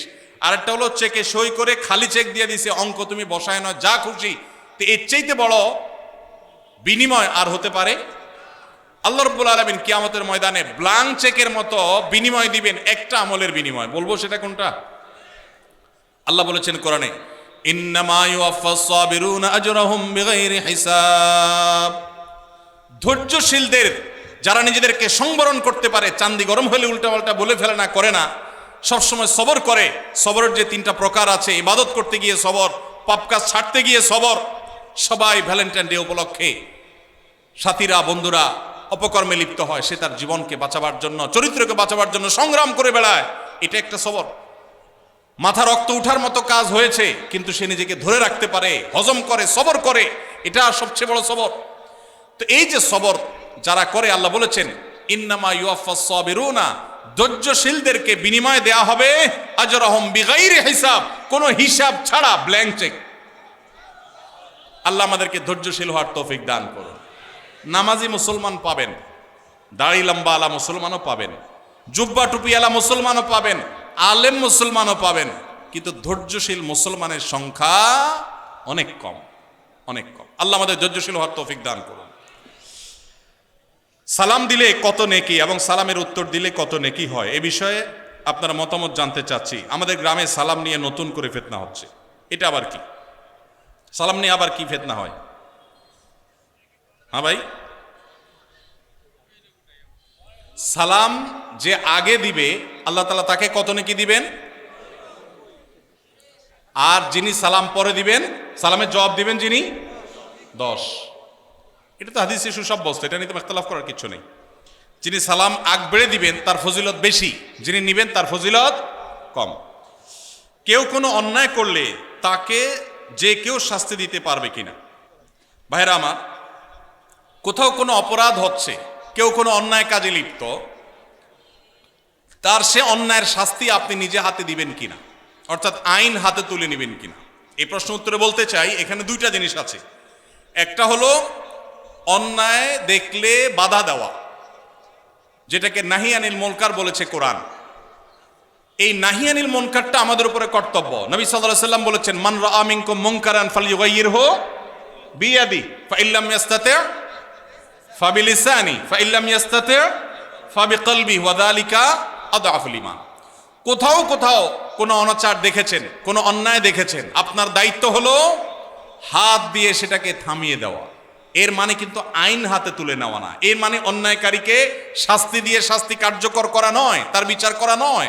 এর মানে হলো আপনি আপনার শ্রম, মেধা, কায়িক পরিশ্রম দিয়ে সে অন্যায়টা যেন না হয় তার জন্য আপনি উদ্যোগ গ্রহণ করলেন। সে উদ্যোগটা আপনাকে আইন হাতে তুলে নিতে বলে না, কিন্তু উদ্যোগ নিতে হবে। আর যদি সেটা না পারেন, অন্তত মুখ দিয়া বলবেন ভাই অন্যায়টা করবেন না। আপনি যদি কোথাও অন্যায় হচ্ছে দেখেন, আপনি সেখানে প্রতিবাদ করবেন। তবে সেক্ষেত্রে নাহিয়াল মুনকার করার ক্ষেত্রেও, অসৎ কাজ, অন্যায় কাজে বাধা দান করার ক্ষেত্রেও আপনাকে হিকমা অবলম্বন করতে হবে।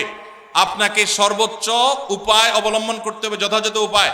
যদি সেক্ষেত্রে আপনি ত্রুটি করেন, তাহলে দ্বীনের খেদমত করতে গিয়ে দ্বীনের আরো ক্ষতি হতে পারে কি পারে না। এই জন্য ভাইরা, বিদগ্ধ আল্লাহ বিরু আলেমদের সংস্রব, সোহবত, তত্ত্বাবধান নিয়ে এই সমস্ত কাজ করবেন, তাহলে এই সব কাজ সুফল বয়ে আনবে। আর না হলে এগুলো ক্ষতি আমাদের করবে। চেষ্টা করবো তো সবাই ইনশাআল্লাহ। ভাইরা আমার, আমাদের অনেক ভাইরা আছেন এই জাতীয় কাজ করতে গিয়ে তারা লেজে গোবর করে ফেলেন। এই জন্য ওলামাদের তত্ত্বাবধান এবং পরামর্শ গ্রহণ করবো ইনশাআল্লাহ। দ্বিতীয় আরেকটা জিনিস আছে এখানে, সেটা হলো আমরা এই জাতীয় নাহিয়ানিল মুনকার করার বিষয়টি যেমন আমাদেরকে করতে হবে, পাশাপাশি কোনো লোক অপরাধ করলে তাকে আপনি মারধর করে, তাকে আপনি আঘাত করে শাস্তি কার্যকর করবেন, এই অধিকার ইসলাম আপনাকে আমাকে কাউকে দেয় নাই। এটা করবে বিচার ব্যবস্থা, ইসলামিক বিচার ব্যবস্থা যেন আসে, আল্লাহর বিধানের যেন বিচার হয় তার জন্য চেষ্টা করবেন। তাই বলে আপনি নিজে বিচার শুরু করবেন না। যদি করেন তাহলে কি হবে? সমাজ সুশৃঙ্খল হবে না বিশৃঙ্খল হবে? আমার মতে আপনি অপরাধী, আপনাকে শাস্তি দেওয়া দরকার, আমি আপনাকে মারা শুরু করব। আপনার মতে আমি অপরাধী, আপনি আমাকে মারা শুরু করবেন, সমাজে কি শান্তি হবে না অশান্তি হবে? ইসলাম আমাদেরকে শৃঙ্খলা শিখায় না বিশৃঙ্খলা শিখায়? অতএব আমরা আইন কখনো হাতে তুলে নিব না। কারোর বিচার করার দায়িত্ব আমার আপনার না, তবে আমাদের দায়িত্ব নাহিয়ানিল মুনকার করা।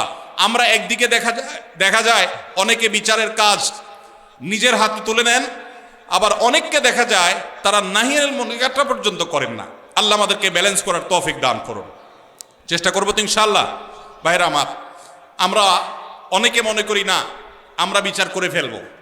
দেখুন, সাহাবা ইকরাম যখন দেখতেন কেউ কোনো অন্যায় করেছে, এমন অন্যায় করেছে যে তার মৃত্যুদণ্ড হওয়া উচিত, এমন একটা জঘন্য কাজ করেছে, তখন সাহাবীরা কি করতেন? ডাইরেক্ট ওই লোক থেকে মেরে ফেলতেন যায়? নিজের হাতে আইন বা বিচার বাস্তবায়ন করতেন না। তখন সাহাবীরা কি বলতেন? বহু হাদিস এরকম পাওয়া যায়। নবীজি সাল্লাল্লাহু আলাইহি সাল্লামকে তারা জিজ্ঞাসা করতেন, হে আল্লাহ রাসূল, আপনি অনুমতি দেন আমি এই মুনাফিকের গর্দান উড়াই দিই। এরকম হাদিস আছে না নাই? এই হাদিসটার মর্ম হলো, এই হাদিসটার ব্যাখ্যা হলো, নবীজি সাল্লাল্লাহু আলাইহি সাল্লাম মদিনা রাষ্ট্রের প্রধান বিচারক, শাসক, তার কাছ থেকে সাহাবী অনুমতি নিচ্ছেন, হে আল্লাহ রাসূল, আপনি বিচারক হিসাবে আপনি আমাকে অনুমতি দিলে আমি শাস্তি কার্যকর করব। তার মানে নিজের হাতে তিনি সেটা করতেন না, নবীজির নির্দেশের অপেক্ষা করতেন। তাহলে বোঝা গেছে বিচার আমরা যে কেউ নিজের হাতে তুলে নিতে পারি না।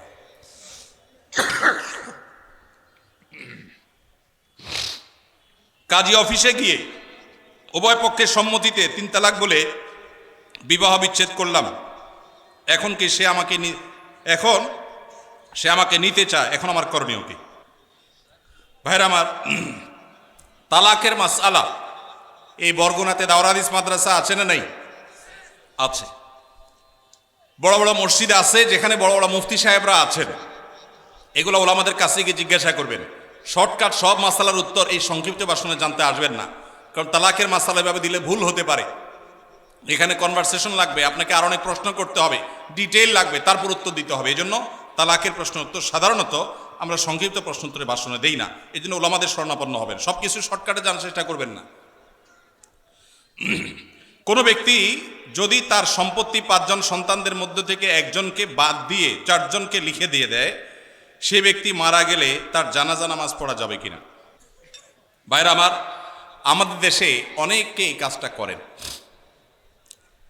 তেজ্যপুত্র করেন। প্রচলিত আইনে তেজ্যপুত্র কোথাও থাকতে পারে, কিন্তু ইসলামে তেজ্যপুত্র বলতে কোনো কিছু নবী করিম সাল্লাল্লাহু আলাইহি সাল্লাম পরিষ্কারভাবে নিষেধ করেছেন।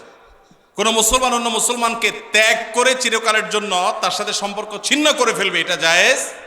লা ইয়াহিল্লু লিমুসলিমিন আন ইয়াহজুরা আখাহু ফাওকা সালাসি লায়াল। 3 দিনের বেশি কোনো মুসলমানের সাথে অভিমান করে সম্পর্ক ছিন্ন করা জায়েজ আছে? নাই। এখন সন্তান খারাপ, যত খারাপ হোক, আপনি সন্তানকে তথাকথিত তেজ্য পুত্র করলেন, করে কোনো সম্পদ দিলেন না, বঞ্চিত করলেন, আল্লাহর কাঠগড়ার আসামি হবেন। আপনার ঘরে জন্মগ্রহণ করেছে, অতএব আল্লাহর কোরআনের মিরাসের আয়াতের নির্দেশের আলোকে এটা তার প্রাপ্য হক হয়ে গেছে। হ্যাঁ, সে যদি মোরতাদ হয়ে যায়, ইসলাম থেকে খারিজ হয়ে যায়, তাহলে সেটা মানে আমিনাল ইরফ, বা সে পরিত্যক্ত সম্পদ থেকে বঞ্চিত হবে। কিন্তু মুসলমান আছে, আপনার কথা শুনে না, আপনার খায় খেদমত করে নাই, আপনি সে অজুহাতে তাকে কিছু দিলেন না, বাকি সন্তানদেরকে দিয়ে দিলেন, আল্লাহর কাঠগড়ায় আসামি হতে হবে, জায়েজ হবে না। এখন এইটা যদি কোনো লোক করে, জীবদ্দশা দিতে চায়, তাহলে সমান হারে দিতে হবে। এক সাহাবী নবীজিকে এসে বলছেন, ইয়া রাসূলুল্লাহ, আমার সন্তানকে অমুক ছেলেকে আমি এটা দিয়েছি। নবী সাল্লাল্লাহু আলাইহি ওয়াসাল্লাম বলেছেন, বাকি সবাইকে দিয়েছো? বলেন না, দেই নাই। তখন নবী সাল্লাল্লাহু আলাইহি ওয়াসাল্লাম বলেছেন, ইত্তাকুল্লাহ ওয়া আদিলু বাইনা আওলাদিকুম, আল্লাহকে ভয় করো আর সন্তানদের মধ্যে সমতা বজায় রাখো। এই জন্য ভাইরা, এই জুলুম করা যাবে না। ইসলাম আমাদেরকে সাম্য এবং ইনসাফ শিখিয়েছে, সেটা আমাদের সব ক্ষেত্রে করতে হবে। এমনকি শত্রু হলে তার সাথেও আমাকে ইনসাফ করতে হবে। আমাদের কষ্ট হয়, আমার সাথে কারো শত্রুতা আছে, সে আমার সাথে শত্রুতা করে, কিন্তু তার বেলায় কোনো সাক্ষ্য দেওয়ার প্রশ্ন আসলে আমি সত্য সাক্ষ্য দিলে তার পক্ষে যায়, আমাদের দিতে মন চায় না। কিন্তু এই দেওয়াটাই হলো ইমানের দাবি। আল্লাহ বলেছেন, ওয়ালা ইয়াজরিমান্নাকুম শানাআনু কওমিন আলা আল্লাহ তা'দিলু ই'দিলু হুয়া আকরাবু লিত-তাকওয়া। কারোর সাথে শত্রুতা আছে দেখে আপনি ইনসাফ করবেন না, এটা জায়েজ আছে? এজন্য বাবাজিরা সাবধান, সন্তান সন্ততিদের মধ্যে কোনো প্রকার হেরফের করবেন না, এটা জায়েজ নাই। সেই সন্তান যদি খারাপ হয়, সে আল্লাহর কাছে দায়ী হবে, ভিন্ন কথা। তো আপনি তাকে সম্পদ থেকে বঞ্চিত করতে, হ্যাঁ, যেটা আপনি করতে পারেন, একটা সন্তান নেককার, মাদ্রাসায় পড়ে, দিনদার, ওকে একটু সম্পদ বাড়ায় দিলেন তার দিনদারিতার কারণে, সেটা জায়েজ আছে। কিন্তু একজনকে টোটাল বঞ্চিত করলেন, আরেকজনের নামে সব লিখে দিলেন, এটা কিন্তু জায়েজ হবে। এখন কোনো মুরব্বী যদি এই কাজ করেন, তিনি মারা গেলে তার জানাজা পড়া যাবে না, এমন কোনো কথা নেই। তার জানাজা পড়বেন, কিন্তু তিনি আল্লাহর কাছে দায়ী থাকবেন। সন্তানদের কর্তব্য হলো, বাবা যাকে বঞ্চিত করছে আমাদের ভাগ থেকে তাকে দিয়ে আমরা ব্যালেন্স করে ফেলবো, তাহলে আশা করা যায় আল্লাহ তাআলা বাবাকে হয়তো মাফ করবেন। আমাদের দেশে ব্যবসার ক্ষেত্রে টাকা দিয়ে যে শেয়ার হয়, যেমন এক দোকানদারকে আমি 1 লক্ষ টাকা দিলাম, সে আমাকে কোন হারে দিবে, হালাল পন্থা কি? ভাইরা আমার, আপনি কোনো দোকানদারকে 1 লাখ টাকা দিলেন ফর এক্সাম্পল, আপনি তাকে বলবেন, ভাই এই টাকা দিয়ে ব্যবসা করার পর যদি আল্লাহ না করুক লস হয়, তো যা লস হবে আমি লস নেব। তোমার ব্যবসার পুঁজি আছে 10 লাখ টাকা, আমি সাথে 1 লাখ যোগ করলাম, তাহলে 11 লাখ হলো। 11 লাখে টোটাল ব্যবসাটা চলবে। ব্যবসাটা করার পর একটা পর্যায়ে দেখা গেল লস হয়ে গেছে, তো তোমার কি চলে গেছে? 11 লাখ টাকা যদি আমাদের 11,000 টাকা লস হয়, তো আমার 1,000 যাবে, তোমারও 10,000 যাবে। আর যদি লাভ হয়, সেক্ষেত্রে লাভের পার্সেন্টেজটা ঠিক করতে হবে। কিরকম? যে এই 1 লাখ টাকা আমি কত পার্সেন্ট পাবো? তুমি ব্যবসা যেহেতু নিজে পরিচালনা করবা, অতএব তুমি 60%, আমি 40%, অথবা তুমি 50%, আমি 50%, যে কোনো হার ঠিক করে লাভ এবং লস উভয়টার ভিত্তিতে যদি আপনি দেন, সেটা জায়েজ আছে। আর যদি 1 লাখ টাকা দিয়ে বলেন, ভাই আমার আসলটা ঠিক থাকবে, মাসে মাসে 2000 করে দিবেন, তাহলে এর নাম সুদ। এর নাম কি? কুল্লু কারজিন জাররা নাফআন ফাহুয়া রিবা। যদি আপনি এটা লোন হিসাবে দেন আর বিনিময় নেন, সেটা কি হবে? সুদ হবে। আল্লাহ আমাদেরকে বোঝার তৌফিক দান করুন। মেসেঞ্জার গ্রুপ চ্যাটিংয়ে SMS এর মাধ্যমে ইজাব কবুল হয়েছে। 2 জন সাক্ষীও ছিল মেসেঞ্জারে, কোনো মোহর উল্লেখ করা হয়নি। এখন বিবাহ হয়েছে কিনা? মেয়ের বয়স 13 বছর।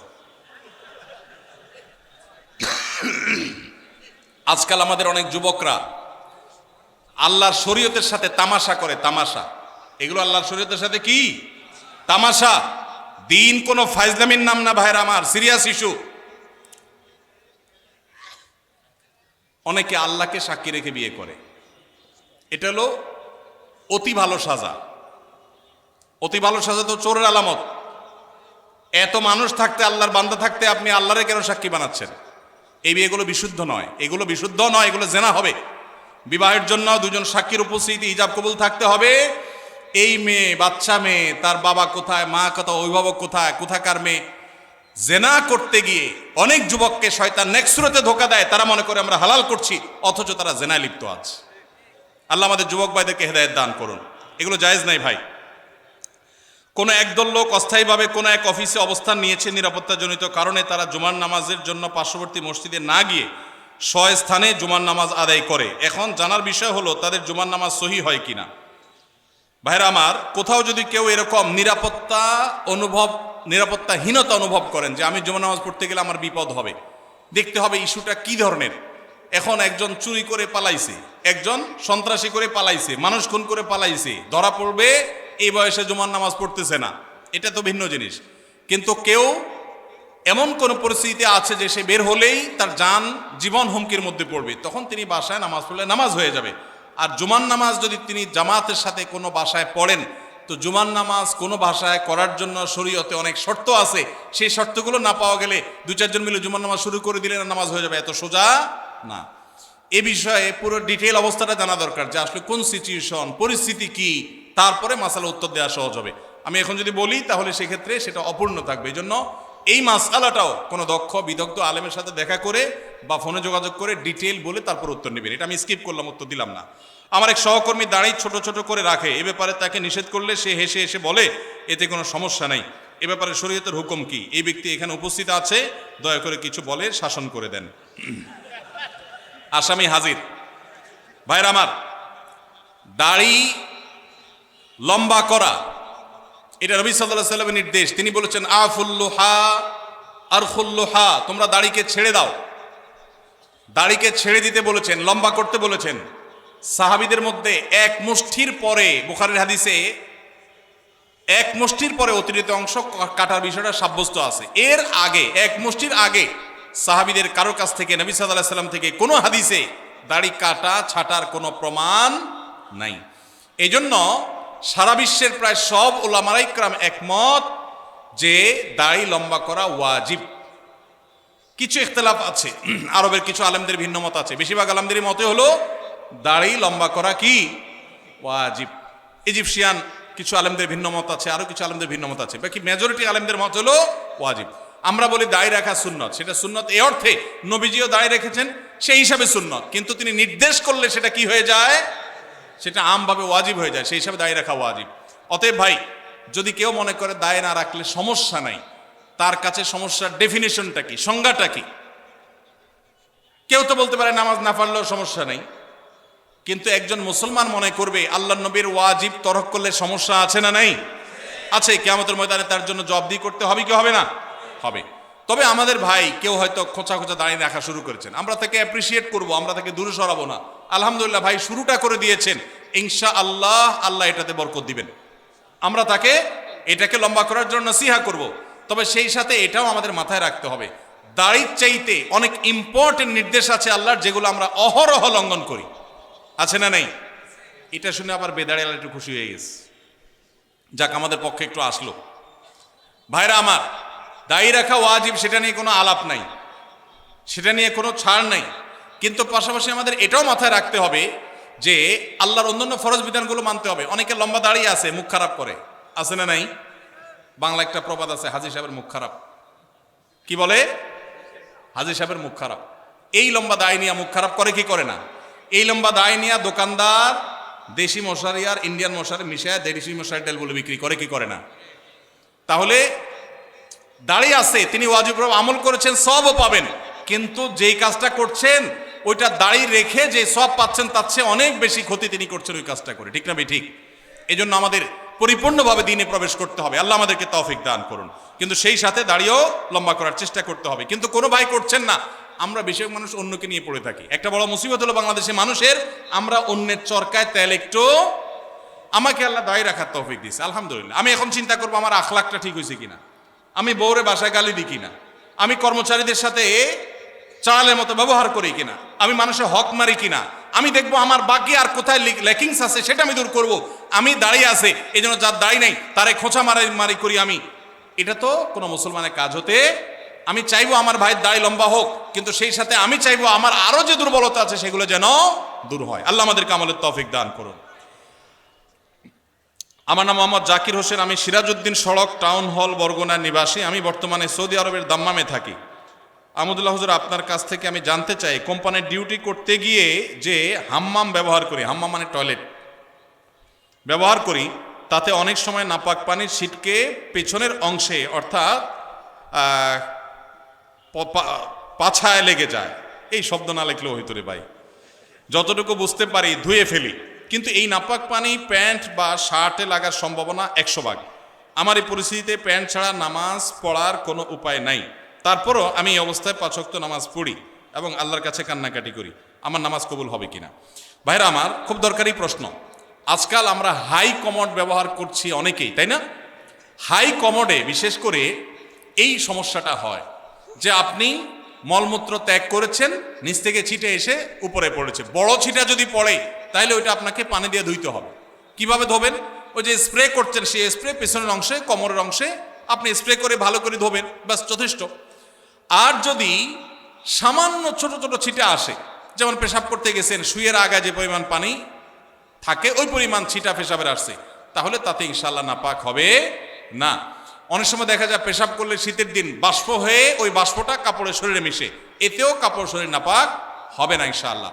কিন্তু যদি ওই কমোডের পানি যেখানে নাপাক আছে ওখানে আপনার নাপাক পড়ে সেখান থেকে যদি উপরে পানি উঠা পড়ে তাহলে অবশ্যই সেটা নাপাক হবে। অনেকের আবার এখানে সূচিবায়ুর রোগ আছে, অহেতুক সন্দেহ করে, কিছুই হয় নাই উনি সন্দেহ করে, সেটা আবার সমস্যা। সন্দেহকে কোনো প্রশ্রয় দেওয়া যাবে না। তো এ ভাইয়ের প্রশ্ন উত্তর হলো যে আপনি চেষ্টা করবেন ধুয়ে ফেলার, ধুয়ে ফেলছেন বাস, এরপর আল্লাহর উপর তাওয়াক্কুল করে নামাজ পড়বেন, অহেতুক সন্দেহ করবেন না। আমার একটা প্রশ্ন, কোনো ব্যক্তি এমন ঋণগ্রস্ত যা পরিশোধ করা কষ্টকর, এক্ষেত্রে ওই লোক ব্যাংক থেকে ঋণ নিয়ে ঋণ পরিশোধ করতে চাইলে সেটা পারবে কিনা জানতে পারলে ভালো হয়। যিনি ঋণগ্রস্ত তিনি ব্যাংক থেকে সুদি লোন নিয়ে যদি ঋণ পরিশোধ করতে যান তাহলে গাছের গোড়া কেটে আগায় পানি দেওয়া হবে, গোড়ায় কেটে আগা পানি দেওয়া হবে। ঋণ পরিশোধ ভালো কাজ, কিন্তু সুদি কারবার করা ভালো না খারাপ? সুদি কারবার করা কি ভালো কাজ না খারাপ কাজ? শুধু খারাপ কাজ, জঘন্য হারাম। এখন কত হলো আপনি কি করবেন? আপনি চেষ্টা করবেন আপনার জমি জমা বিক্রি করে কারোর কাছে ধার দেনা করে পরিশোধ করা। অনেকে আমার কাছে চিরকুট দেয়, ভাই আমল শিখে দেন যে আমল করলে ঋণ পরিশোধ হয়ে যাবে। ছাত্ররা চিরকুট দেয়, কালকে বরিশালে প্রোগ্রাম ছিল, চিরকুট লিখে দিছে কি এমন আমল শিখাই দেন যে পরীক্ষার খাতা উল্টোপাল্টা লিখলে ওটা ঠিক হয়ে যাবে। কত আজগুবি আজগুবি প্রশ্ন মানুষ দিতে পারে।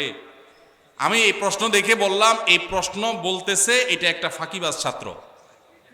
ভালো ছাত্র হলে সে পড়ালেখার চেষ্টা করবে, কলম পড়া, ওই ধানাই ফানাই করা, অমুক পিসাবের কাছে যাওয়া পরীক্ষার আগে, এগুলো সব ফাঁকিবাজ ছাত্রদের কাম। ভালো ছাত্র পড়ালেখা করবে, ফাঁকি ঝুঁকি দিবে না, আর আল্লাহর কাছে দোয়া করবে, মুরব্বীদের কাছে দোয়া চাইবে, ব্যাস এনাফ। আপনি এই ধানাই ফানাই করলে এটা আলামত খারাপ। বিধায় একইভাবে ঋণ পরিশোধের জন্য অনেকে বলে ভাই আমল শিখাই দেন ঋণ পরিশোধ যেন হয়ে যায়। তা আমি অনেকের এরকম হাতের কাছে পেলে জিজ্ঞেস করি, ঋণ কত টাকার? বলে 5 লাখ টাকা। জমি জমা ঘর বাড়ি? আলহামদুলিল্লাহ গর্বিটা আছে। জমি জমা? জমি জমা আছে, কিছু চাষের জমি আছে, ওগুলো বিক্রি করলে কত হবে? ওগুলো তো অনেক টাকার জিনিস, তো সেগুলো বিক্রি করে ঋণ দেন না কেন? না জমি বিক্রি করে ঋণ দেবো নাকি? মানে আপনি দোয়া শিখাই দেন, ওইটা আমল করলে উপর থেকে আল্লাহ বস্তা ফালাই দিবে, ঋণ দিয়ে দিব, আর আমার জমি আমারটা থাকবে। এই 2 নম্বরই করলে কোনো কাজ হবে? সাধ্য অনুযায়ী আমার গর্বিটা বিক্রি হলো, আমি ঋণ পরিশোধ করব, তাই বলে সুদে লোন নেওয়া জায়েজ হবে না। এটা অনেক ভাইরা ভুল করেন। বিভিন্ন রেস্টুরেন্টে, বিশেষত চাইনিজ রেস্টুরেন্টগুলোতে সি ফুডের নামে যে কাঁকড়া, অক্টোপাস, স্কুইড বা এরকম সামুদ্রিক প্রাণী খাওয়ানো হয়, বিশেষ করে কাঁকড়া খাওয়া শরীর দৃষ্টিতে বৈধ কিনা? হানাফি মাযহাব অনুযায়ী মাকরুহ, অন্য কোন কোন মাযহাবে অন্য ইমামদের অনেকের মতে এটা জায়েজ, কিন্তু হানাফি মাযহাব অনুযায়ী মাছ ছাড়া, সমুদ্রের নিচে মাছ ছাড়া বাকি এই জাতীয় অক্টোপাস অথবা কাঁকড়া জাতীয় এগুলো খাওয়া মাকরুহ। জুমার সালাতে নবী সাল্লাল্লাহু আলাইহি সাল্লাম কোন সূরা পড়তেন? জুমার নামাজে আমাদের নবী করিম সাল্লাল্লাহু আলাইহি সাল্লাম সূরায়ে সাব্বিহ ইসমা রাব্বিল আলা এবং গাশিয়া, এই 2 সূরা বেশিরভাগ পড়তেন, এবং এত বেশি পড়তেন যে সাহাবীদের কেউ কেউ বলতেন নবীজি সাল্লাল্লাহু আলাইহি সাল্লামের জুমার নামাজে এই সূরা শুনতে শুনতে আমার মুখস্থ হয়ে গেছে, এত বেশি পড়তেন। সূরায়ে সাব্বিহ ইসমা রাব্বিল আলা এবং হাল হাদাকা হাদিসুল গাশিয়া। আর কোন কোন হাদিসে আসছে নবী সাল্লাল্লাহু আলাইহি সাল্লাম সূরায়ে জুমআ এবং মুনাফিকুন, এই 2 সূরা জুমার নামাজে পড়তেন। সুন্নত কাজ নিয়ে ব্যঙ্গ করা হলে কি ধরনের পাপ হতে পারে জানতে চাই। কোন সুন্নত নিয়ে যদি কেউ ব্যঙ্গ করে ঈমান নষ্ট হয়ে যাবে। কি হয়ে যাবে? দেখুন, একটা পয়েন্ট বোঝার চেষ্টা করতে হবে। সুন্নত কেউ পালন না করলে কি বেঈমান হবে? কিন্তু সুন্নত নিয়ে কেউ ব্যঙ্গ করলে কি হবে? ঈমান নষ্ট হবে। নিজে দাড়ি নেই, আপনি বেঈমান হবেন না, আল্লাহ মাফ করে জান্নাত দিতেও পারেন, কিন্তু কেউ দায়ী রেখেছে, বলতেছেন তাকে ব্যঙ্গ করে, কিরে জঙ্গি হয়ে গেছিস দেখি, ছাগলের মতো লাগতেছে দেখি, হ্যাঁ, এরকম আজে বাজে কথা বলতেছেন, তাহলে কিন্তু ঈমান যাওয়ার আশঙ্কা আছে। খুব ভয়ঙ্কর ব্যাপার। বিদ্রোহর শামিল, আল্লাহর সঙ্গে বিদ্রোহের শামিল। বাংলাদেশে কোনো আইন আপনি অমান্য করলেন, আপনার শাস্তি হবে, নাগরিকত্ব বাতিল হবে না। কিন্তু আপনি বাংলাদেশ রাষ্ট্রকে অস্বীকার করলেন, আইনকে অস্বীকার করলেন, সেক্ষেত্রে আপনি রাষ্ট্রদ্রোহী হবেন। আল্লাহর কোনো বিধানকে মানেন নাই, সেটা একটা বিষয়, কিন্তু আপনি অস্বীকার করেছেন, ঠাট্টা করেছেন, বিদ্রুপ করেছেন, তাহলে কিন্তু ঈমান চলে যাবে। অনেক যুবক ভাইরা আছেন, বিশেষ করে দাড়ির ইস্যুতে কোনো ভাই দাড়ি রেখেছেন, তার সাথে হাসাহাসি করে, তাচ্ছিল্য করে নিজের ঈমানটা নষ্ট করে ফেলান, আছে না নাই? নিজে করতে না পারেন, আরেকজন করলে খবরদার কোনো বিদ্রুপ করবেন না। এরপরে প্রশ্ন, ইন্নী ওয়াজ্জাহাতু ও নাওয়াইতুন পড়ার কোনো দলিল আছে কিনা? দলিল আছে ভাই, ইন্নী ওয়াজ্জাহাতুনের দলিল আছে। ইন্নী ওয়াজ্জাহতু ওয়াজহাল্লাযী ফাতারাস সামাওয়াতি ওয়াল আরদা হানিফা মা আনা মিনাল মুশরিকিন লা শারীকা লাহু ওয়া বিযালিকা উমিরতু ওয়া আনা আউয়ালুল মুসলিমিন। আরো লম্বা আছে, এটা দোয়ার প্রথম অংশ বললাম। এটা আমাদের নবী করিম সাল্লাল্লাহু আলাইহি সাল্লাম পড়তেন নামাজ শুরু করার পর, তাকবীরে তাহরিমা বাঁধার পর সানার জায়গাতে। সানার জায়গাতে আমরা একটা দোয়াই ছোটবেলা মুখস্থ করছি, আর যাই না, সেটা হলো সবচেয়ে ছোটটা। সানার মধ্যে তিনটা সানা প্রসিদ্ধ হাদিসে আছে, এর মধ্যে একটা হলো আল্লাহুম্মা বাঈদ বাইনি ওয়া বাইনা খাতায়ায়া কামা বাআদতা বাইনাল মাশরিকি ওয়াল মাগরিবি, এটা একটা সানা। আরেকটা হলো ইন্নী ওয়াজ্জাহতু ওয়াজহাল্লাযী ফাতারাস সামাওয়াতি ওয়াল আরদা হানিফা, অনেক বড় দোয়া, এটা আরেকটা সানা। আর সুবহানাকাল্লাহুম্মা ওয়া বিহামদিকা ওয়া তাবারাকা ইসমুকা ওয়া তাআলা জাদ্দুকা ওয়া লা ইলাহা গায়রুকা, এটা আরেকটা সানা। এটাকে দোয়ায়ে ইস্তিফতাহ বলা হয়, নামাজ শুরুর দোয়া। এই নামাজ শুরুর দোয়া হিসাবে আমরা সবচেয়ে ছোটটা মুখস্থ করছি, আর বাকি আরো দুইটা যে আছে আমরা জানি না। নবী করিম সাল্লাল্লাহু আলাইহি সাল্লাম মাঝে মধ্যে সেগুলোও পড়তেন। এখন এটাকে আমাদের দেশে বানাইছে জায়নামাজের দোয়া। ভাই, নবীজির সময় কি জায়নামাজ ছিল? দোয়া আসলো কোত্থেকে? জায়নামাজই তো ছিল না, দোয়া আসলো কোত্থেকে? তো জায়নামাজে দাঁড়ানোর কোনো দোয়া নাই। দোয়া আছে কিসের ভাই? নামাজ শুরুর। ইন্নী ওয়াজ্জাহতু হলো নামাজ শুরুর দোয়া, ওইটা লাগাইছে নিয়ে কোথায়? জায়নামাজের। জায়নামাজ দাঁড়াবে, আলাদা কোনো দোয়া নেই। আর নাওয়াইতুন যে দোয়া, ওইটা তো আসলে কোনো জাল হাদিসেও নেই, কোনো জাল হাদিসেও নাই। আলহামদুলিল্লাহ, এটা এখন মানুষ বুঝে গেছে। মনে মনে আমরা নিয়ত করছি, কোন নামাজে পড়ছি, নামাজের নিয়তে তাইন করছি, আমি জোহর পড়তেছি, ফরজ না সুন্নত পড়তেছি, এটা আমার মাথায় আছে। এই নিয়তের ইস্তেহজার এটাই যথেষ্ট। মুখে নাওয়াইতুন উচ্চারণ করা এটা জরুরি না, বরং এটাকে কেউ নামাজের পাঠ মনে করে বেদাতে লিপ্ত হওয়ার আশঙ্কা আছে। একসময় মানুষ অনেকে বলতো নামাইতুন এখনো মুখস্থ হয় না, এই জন্য নামাজ পড়ে না, এর কারণে সে গুনাহগার হবে। শুধু মহিলাদের জন্য আলাদা মসজিদ করার সহি দলিল কি? সহি তো দূরের কথা, জাল দলিলও তো নাই, জাল দলিলও নাই। মাস দুই আগে আমি জার্মানিতে গেছিলাম, ইউরোপের। তো জার্মানিতে বার্লিনে একটা মসজিদ আছে, ইমামও মহিলা। ইমাম কি? মহিলা। ভাইরা আমার, মেয়েদের জন্য মসজিদে না এসে বাসায় 5 ওয়াক্ত নামাজ পড়া উত্তম, এ ব্যাপারে কোনো দ্বিমত আমাদের মধ্যে নেই। ওয়া বুয়ুতুহুন্না খায়রুল লাহুন্না। তবে হাদিসের আগের অংশ আছে, আল্লাহ নবী সাল্লাল্লাহু আলাইহি সাল্লাম বলেছেন, লা তামনাউ মা আল্লাহি মাসাজিদ আল্লাহ, আল্লাহর বান্দিরা মসজিদে আসলে বাধা দিও না, কিন্তু তাদের জন্য মসজিদে আসার চাইতে বাসায় নামাজ পড়া বেশি উত্তম। তার নবীজি চাইতেন তারা যেন বাসায় পড়ে। মসজিদে দিনই কোনো প্রোগ্রাম, কোনো বিশেষ কারণে যদি আসে, দিনই এলেম অর্জন করার জন্য আসে, তাহলে ফিতনামুক্ত সেই পরিবেশ থাকলে আসবে, আর না হলে সেটাও বাসা বা অন্য অঙ্গনে হবে। আর পাবলিক প্লেসে যে মসজিদগুলো, শহরের মসজিদগুলো, মহিলারা বাজারে ডাক্তার দেখাইতে বিভিন্ন কারণে আসে, সেগুলো তো অবশ্যই মেয়েদের নামাজের ব্যবস্থা থাকা দরকার। কিন্তু মেয়েদের জন্য মসজিদে এসে 5 ওয়াক্ত নামাজের জামাতে হাজির হওয়ার চাইতে বাসায় নামাজ পড়া অধিকতর উত্তম। মদিনায় এক মহিলা নবী সাল্লাল্লাহু আলাইহি সাল্লামের পেছনে এসে নামাজ পড়ার জন্য মসজিদে নামাজ 1 রাকাতে 1000 রাকাতে সওয়াব, নবীজিকে যখন বলেছেন, নবীজি বলেছেন, তুমি তোমার বাসায় পড়লে বেশি সওয়াব হবে, কেন কষ্ট করে আসো? এখানে 1000 পালে ওখানে আরো বেশি পাবে। কিন্তু আমাদের বন্ধুরা অনেকে আবেগে নিজেকে সামলাইতে পারেন না, আল্লাহ আমাদের বোঝার তৌফিক দান করুন। তাহলে মেয়েদের বাসায় নামাজ পড়া উত্তম, কিন্তু শহরে পাবলিক প্লেসে মেয়েদের নামাজের জায়গা না থাকার কারণে বহু পর্দানসীন, বহু নামাজি মেয়েরা ওয়াক্ত চলে যায়, নামাজ পড়তে পারে না। ডক্টর খন্দকার আব্দুল্লাহ জাহাঙ্গীরউল্লাহ বলতেন, আমাদের মা বোনরা বাসায় অবস্থান করবে, প্রয়োজনে বের হবে, এটাই শরিয়ার নির্দেশ। কিন্তু আমাদের মা বোনরা যে কোনো কারণে বাইর হয়ে গেছে, এখন যদি বলেন যে নামাজ পড়তে দিব না, বাসায় যাওয়া ছাড়া পড়বে না, তাহলে কাজা হবে। তাহলে সেটা তো তার জন্য ক্ষতিকর হবে। এই জন্য ব্যালেন্স আমাদেরকে শিখতে হবে। তো মহিলাদের জন্য আলাদা মসজিদ করার, পৃথক মসজিদ করার কোনো নজির শরিয়াতে নাই, কোনো আলেমের কোনো মত এর সপক্ষে নাই। এটা সারাসর ফিতনা, যদি কেউ করে নাজায়েজ হবে। মসজিদের ভিতরে প্রথম কাতারের সামনে দেয়ালের ওই পাশে লাশ রেখে সালাত আদায়ের দলিল চাই। বাবারে সব দলিল চাচ্ছে দেখি। দেখেন, মসজিদে যখন জানাজার নামাজ হবে তখন লাশ মসজিদে ঢুকাবে না। কেন? কারণ লাশে রক্ত, পুজ, পানি ইত্যাদি থাকতে পারে, মসজিদ নাপাক হবে। সেজন্য মসজিদকে পরিচ্ছন্ন রাখার প্রয়োজনে লাশটাকে পশ্চিম পাশে রেখে তারপর জানাজা পড়া হয়। কিন্তু এইটা সুন্নাহ না। সুন্নাহ কোনটা? সুন্নাহ হলো মাঠে জানাজা নামাজ পড়া। এই সুন্নাহ মুর্দা হয়ে গেছে। কোনো কারণ ছাড়া গ্রামের মসজিদে এই কাজটা করা হয়। এই সুন্নাহটা জিন্দা করার জন্য আমাদের উলামাদের কাজ করতে হবে, ভাইদের কাজ করতে হবে। চেষ্টা করা যাবে না ইনশাআল্লাহ? ফরজ নামাজ হয়ে যাবে, বাইরে এসে জানাজা নামাজ পড়বেন। আমি যেখানে জুমা পড়ে আলহামদুলিল্লাহ এভাবে আমি জানাজা নামাজ পড়ি। আমি সারা জীবন যেখানে যে মসজিদে গেছি আমি চেষ্টা করেছি এই সিস্টেমটাকে জিন্দা করার, সুন্নাত জিন্দা করার। আরেকটা সুন্নাত আমাদের জিন্দা করতে হবে, সেটা হলো ঈদের নামাজ মসজিদে পড়া সুন্নাত না মাঠে পড়া সুন্নাত?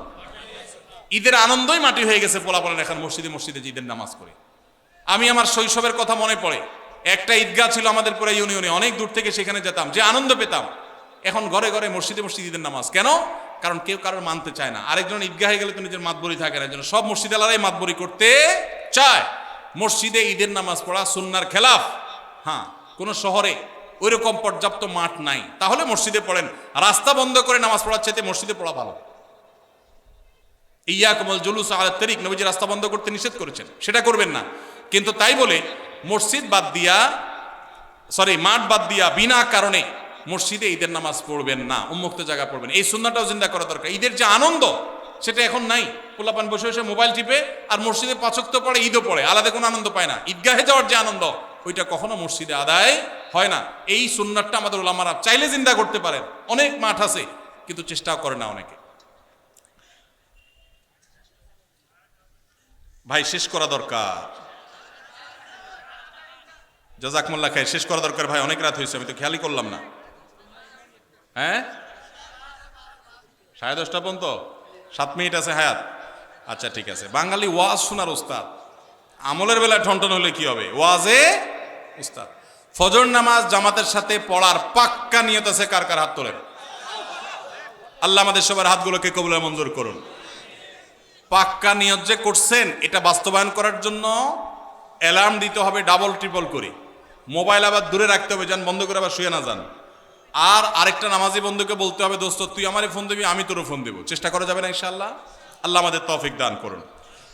আচ্ছা, সংক্ষেপে যাই। অনেক চাকরির ক্ষেত্রে দেখা যায়, যেমন ডিফেন্সের চাকরিতে নবী সাল্লাল্লাহু আলাইহি ওয়াসাল্লামের সুন্নাত দায়ী রাখার জন্য সিনিয়রের অনুমতি নিতে হয়, এবং চাকরির বয়স কম তাই অনুমতি দেয় না। এ বিষয়ে যৌক্তিকতা কি?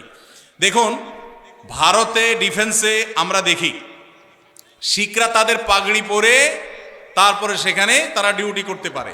আমেরিকার মতো দেশে ধর্ম পালন করেও ডিফেন্সে চাকরি করতে পারে। আমাদের দেশে এই রকম অবস্থা তৈরি হয়েছে যে দীর্ঘদিন থেকে নিয়ে দায় রাখতে দেওয়া হতো না, মেয়েদের হিজাব করতে দেওয়া হতো না। একবার বিমানে একজন বিমানবালা আমার কাছে একটা অনুরোধ করলেন যে ভাই মেহেরবানি করে আমরা যারা হিজাব করে ডিউটি পালন করতে চাই, যদিও বিমানবালার ডিউটি হিজাব করে পালন করেও শরীয়ত মতো পর্দা করা কঠিন, বাকি জেনারেলি অন্যান্য ক্ষেত্রেও মেয়েদের যেন পর্দার সাথে করতে পারেন, তারা অনুরোধ করেছেন। আলহামদুলিল্লাহ, আনন্দের বিষয় যে আমাদের বাংলাদেশ আর্মিতে এখন এই দুইটা বিষয়ে আল্লাহর ফজলে অনুমতি পাওয়া গেছে। বিশেষ করে দায়ের বিষয়টাতে অনুমতি যে নিতে হয়, এটা ডিসিপ্লিনের জন্য। আমার মনে হয় এখানে একটা ড্রেস কোড থাকা উচিত একটা প্রতিষ্ঠানের। সেই হিসাবে ড্রেস কোড থাকবে, নর্মাল প্রসিডিউর থাকবে, কিন্তু অকারণে বয়স কম এই সমস্ত অজুহাতে যদি বাধা দেওয়া হয় তাহলে সেই সিস্টেমটা চেঞ্জ হওয়া উচিত। কারণ সাংবিধানিক অধিকার, যে কেউ তার ধর্ম পালন করতে পারে, সেই সুযোগ থাকা উচিত। আমি আশা করি যে সংশ্লিষ্ট মহল তারা এটা বিবেচনা করবেন বা দেখবেন। মানুষ মারা গেলে পাশে বসে কোরআন তেলাওয়াত ও খাবার আয়োজন করার বিধান কি? খাবার আয়োজন করার বিধান আমি বলেছি, মানুষ মারা গেলে 40 3 দিন আর 7 দিন মানুষ ডাইকা খাওয়ানো, এটা বিদআত। আর মানুষ মারা গেলে তার পাশে বসে কোরআন তেলাওয়াত করাটাও সুন্নাহ সম্মত কোনো কাজ নয়। আমাদের দেশে মানুষ মারা গেলে লাশটাকে মাটিতে বা খাটে রেখে চারপাশে হাফেজ সাহেবদেরকে এনে কোরআন তেলাওয়াত করানো হয়। এটা শরিয়া সম্মত কোনো কাজ নয়। কেন? কোনো মানুষ মারা যাওয়ার পরে কি কি করতে হবে শরীয়তে বলা আছে না নাই? আছে না নাই? মুর্দার লাশের চারপাশে বসে কোরআন তেলাওয়াত করতে হবে, এরকম কোনো হাদিস তো আমি পাই নাই। এটা কোত্থেকে আসলো? কোরআন তেলাওয়াত যে করবে তার লাভ হবে। আল্লাহ কোরআনে বারবার বলেছেন, ও আল্লাহ ইনসানে ইল্লা মা সাআ, যে যেটা করবে সে সেটা পাবে, যিনি তেলাওয়াত করছে তার সওয়াব হবে। মুর্দার কোনো লাভ নাই এখানে তেলাওয়াত করলে। আর যদি বলেন যে কোরআন শোনাচ্ছি, তাহলে ওমা আনতা বিমুসমিউম মান ফিল কুবুর, আপনি তেলাওয়াত শোনাবেন জীবিত মানুষকে, মৃত মানুষকে তেলাওয়াত শুনিয়ে কোনো ফায়দা হবে না। এর সওয়াব হবে জীবিত অবস্থায় শুনলে। এই লোকটা জীবিত অবস্থায় শুনলে সওয়াব পাইতো, মারা গেছে এখন তার সামনে কোরআন তেলাওয়াত করলে প্রতি অক্ষরে 10 নেকি, এমন কোনো কথা নাই। এজন্য এইটা দূর হওয়া দরকার। বিশেষ করে এখানে যারা মুর্দার চারপাশে এই যে গোল হয়ে কোরআন তেলাওয়াত করে, এরা সবাই টাকা নেয়। তেলাওয়াতের বিনিময়ে টাকা গ্রহণ করা সারাসার হারাম। যে দেয় সেও হারাম করে, যে নেয় সেও হারাম করে। খতমের নাম দিয়া অনেক এলাকাতে এখনো অনেকে হারাম কাজ করছেন, তাদের আল্লাহকে ভয় করা উচিত। এখানকার জনপূর্ণ স্থান অধিকাংশ সময় আমাদের কিছু সংখ্যক বোনদের অশালীন পোশাকের উচ্ছৃঙ্খল অবস্থা, অবাধ মেলামেশা, আবার অনেক সময় সিগারেট হাতে দেখা যায়। এই অবস্থায় তাদের পরিত্রাণ এবং করণীয় ও অভিভাবকদের দায়িত্ব কি হতে পারে? আমার জন্য, আমার বোনদের জন্য দোয়া করবেন, আল্লাহ যেন আপনার নেক হায়াত দান করেন। ভাইরা আমার, এই যুবকের প্রশ্ন বড় প্রাসঙ্গিক প্রশ্ন। আমাদের বোনদের মধ্যে বেহায়ার পরিমাণ বাড়ছে না কমছে? বাড়ছে। এই বেহায়া দূর করার জন্য আমাদের দাওয়াতি কাজ বাড়াতে হবে, বোঝাতে হবে। পশ্চিমের মেয়েরা স্বাধীনতার নাম দিয়ে তাদের পোশাক সংক্ষেপ করা হয়েছে, দলে দলে তারা ইসলামে ফিরে আসছে। তারা বুঝতে পেরেছে এটা স্বাধীনতা নয়, এটা হলো নিজের সম্ভ্রম, নিজের ইজ্জত, নিজের সম্মানকে জলাঞ্জলি দেওয়া, কোরবানি করা। এই জন্য পশ্চিমের মেয়েরা দলে দলে ইসলামে আসছে। পুরান পাগলের যখন ভাত পায় না, নতুন পাগলের আমদানি হয়। আমাদের দেশে অনেকে এসে পশ্চিমাদের এই কালচারের অনুসরণ করে তারা যে নিজেদের ধ্বংস ডেকে আনছে, তারা নিজেদের শান্তির পথ থেকে তাদেরকে সরিয়ে দিচ্ছে। এই জন্য তাদেরকে বোঝাতে হবে, এর ভয়ঙ্কর ক্ষতি বোঝাতে হবে। কেন শরিয়া একজন নারীকে যথাযথ পর্দা মেনটেন করতে বলেছেন? এটা তার সেফটির জন্য, তার নিরাপত্তার জন্য, এটা তার সম্ভ্রমের ব্যাপার। যালিকা আদনা আন ইউরাফনা, আল্লাহ বলেছেন পর্দার বিধান এই জন্য দেওয়া হয়েছে যে এর মাধ্যমে বোঝা যাবে কে বাজারি মেয়ে আর কে সম্ভ্রান্ত মুসলিম নারী। আল্লাহ আমাদের বোনদেরকে হেদায়েত দান করুন। আমার স্বামী আজ থেকে 3 বছর আগে আমার নিজের বোনকে বিয়ে করেছে। এখন আমি কি আমার স্বামীর সাথে হালাল সম্পর্কে আছি? আমি কি তার সাথে থাকতে পারবো? তাদেরও একটি ছেলে আছে। ইন্না লিল্লাহি ওয়া ইন্না ইলাইহি রাজিউন। এই ধরনের জাহালত এখনো আছে। কোন পুরুষ কোন নারীকে বিয়ে করলে ওই নারী তার বিবাহে থাকা অবস্থায় ওই নারীর বোনকে বিবাহ করা বাতিল। এই বিয়ে নয়, এটা জিনা। অতএব এই বোনের কর্তব্য হলো এই পুরুষ থেকে বিচ্ছিন্ন হয়ে যাওয়া এবং তওবায়ে নাসুহা করা। ভয়ঙ্কর জিনায় তারা লিপ্ত হয়েছেন, কারণ এক বোন থাকা অবস্থায় আরেক বোন এর সাথে বিয়ে হতে পারে না। এত জাহালত, এত মূর্খতা এখনো সমাজে আছে, ভাবতে কষ্ট লাগে। এই প্রশ্নটা আসছিল যখন সাইফুল্লাহ ভাই পড়ে আমাকে বলছিলেন যে আমার চোখের পানি এসে গেছে শুনে। মানুষ এত জাহালাতের মধ্যে এখনো ডুবে আছে। আমরা কি দিনের দাওয়াতের কাজ করছি? ভাইরা আমার, একসাথে 2 বোনকে বিয়ে করা জায়েজ আছে? কোন বোন যদি কারোর বিবাহে থাকে তাহলে ওই বোনের বোনকে বিবাহ করা হারাম। ওই অবস্থায় বিচ্ছেদ হয়ে গেলে, তালাক হয়ে গেলে বা মারা গেলে তারপরে শালিকাকে বিয়ে করলে সেটা জায়েজ হতে পারে, তার আগে জায়েজ নেই। অতএব বিচ্ছিন্ন হতে হবে। এখন আপনি বলতে পারেন তাহলে আমি এখন কি করব? আল্লাহর উপর তাওয়াক্কুল করবেন, আল্লাহ তো রিজিকের মালিক। মৃত্যুর পূর্বে ওয়ারিসদের মধ্যে সম্পত্তি কম বেশি বন্টন করা যাবে কিনা? যাবে না। এর আগে প্রশ্ন উত্তর আমরা বলেছি, মৃত্যুর পূর্বে যদি সম্পত্তি বন্টন করেন ওয়ারিসদেরকে সমান হারে দিতে হবে। আল্লাহ নবী সাল্লাল্লাহু আলাইহি ওয়াসাল্লাম বলেছেন, ইত্তাকুল্লাহ ওয়া আদিলু বাইনা আওলাদিকুম, সমতা বজায় রাখতে হবে, কম বেশি হেরফের করা উচিত হবে না, জায়েজ হবে না। সমাজে ইসলামকে বিজয়ী করার জন্য আন্দোলনে শরিক না থাকলে কি তাকে কি বলা যায়?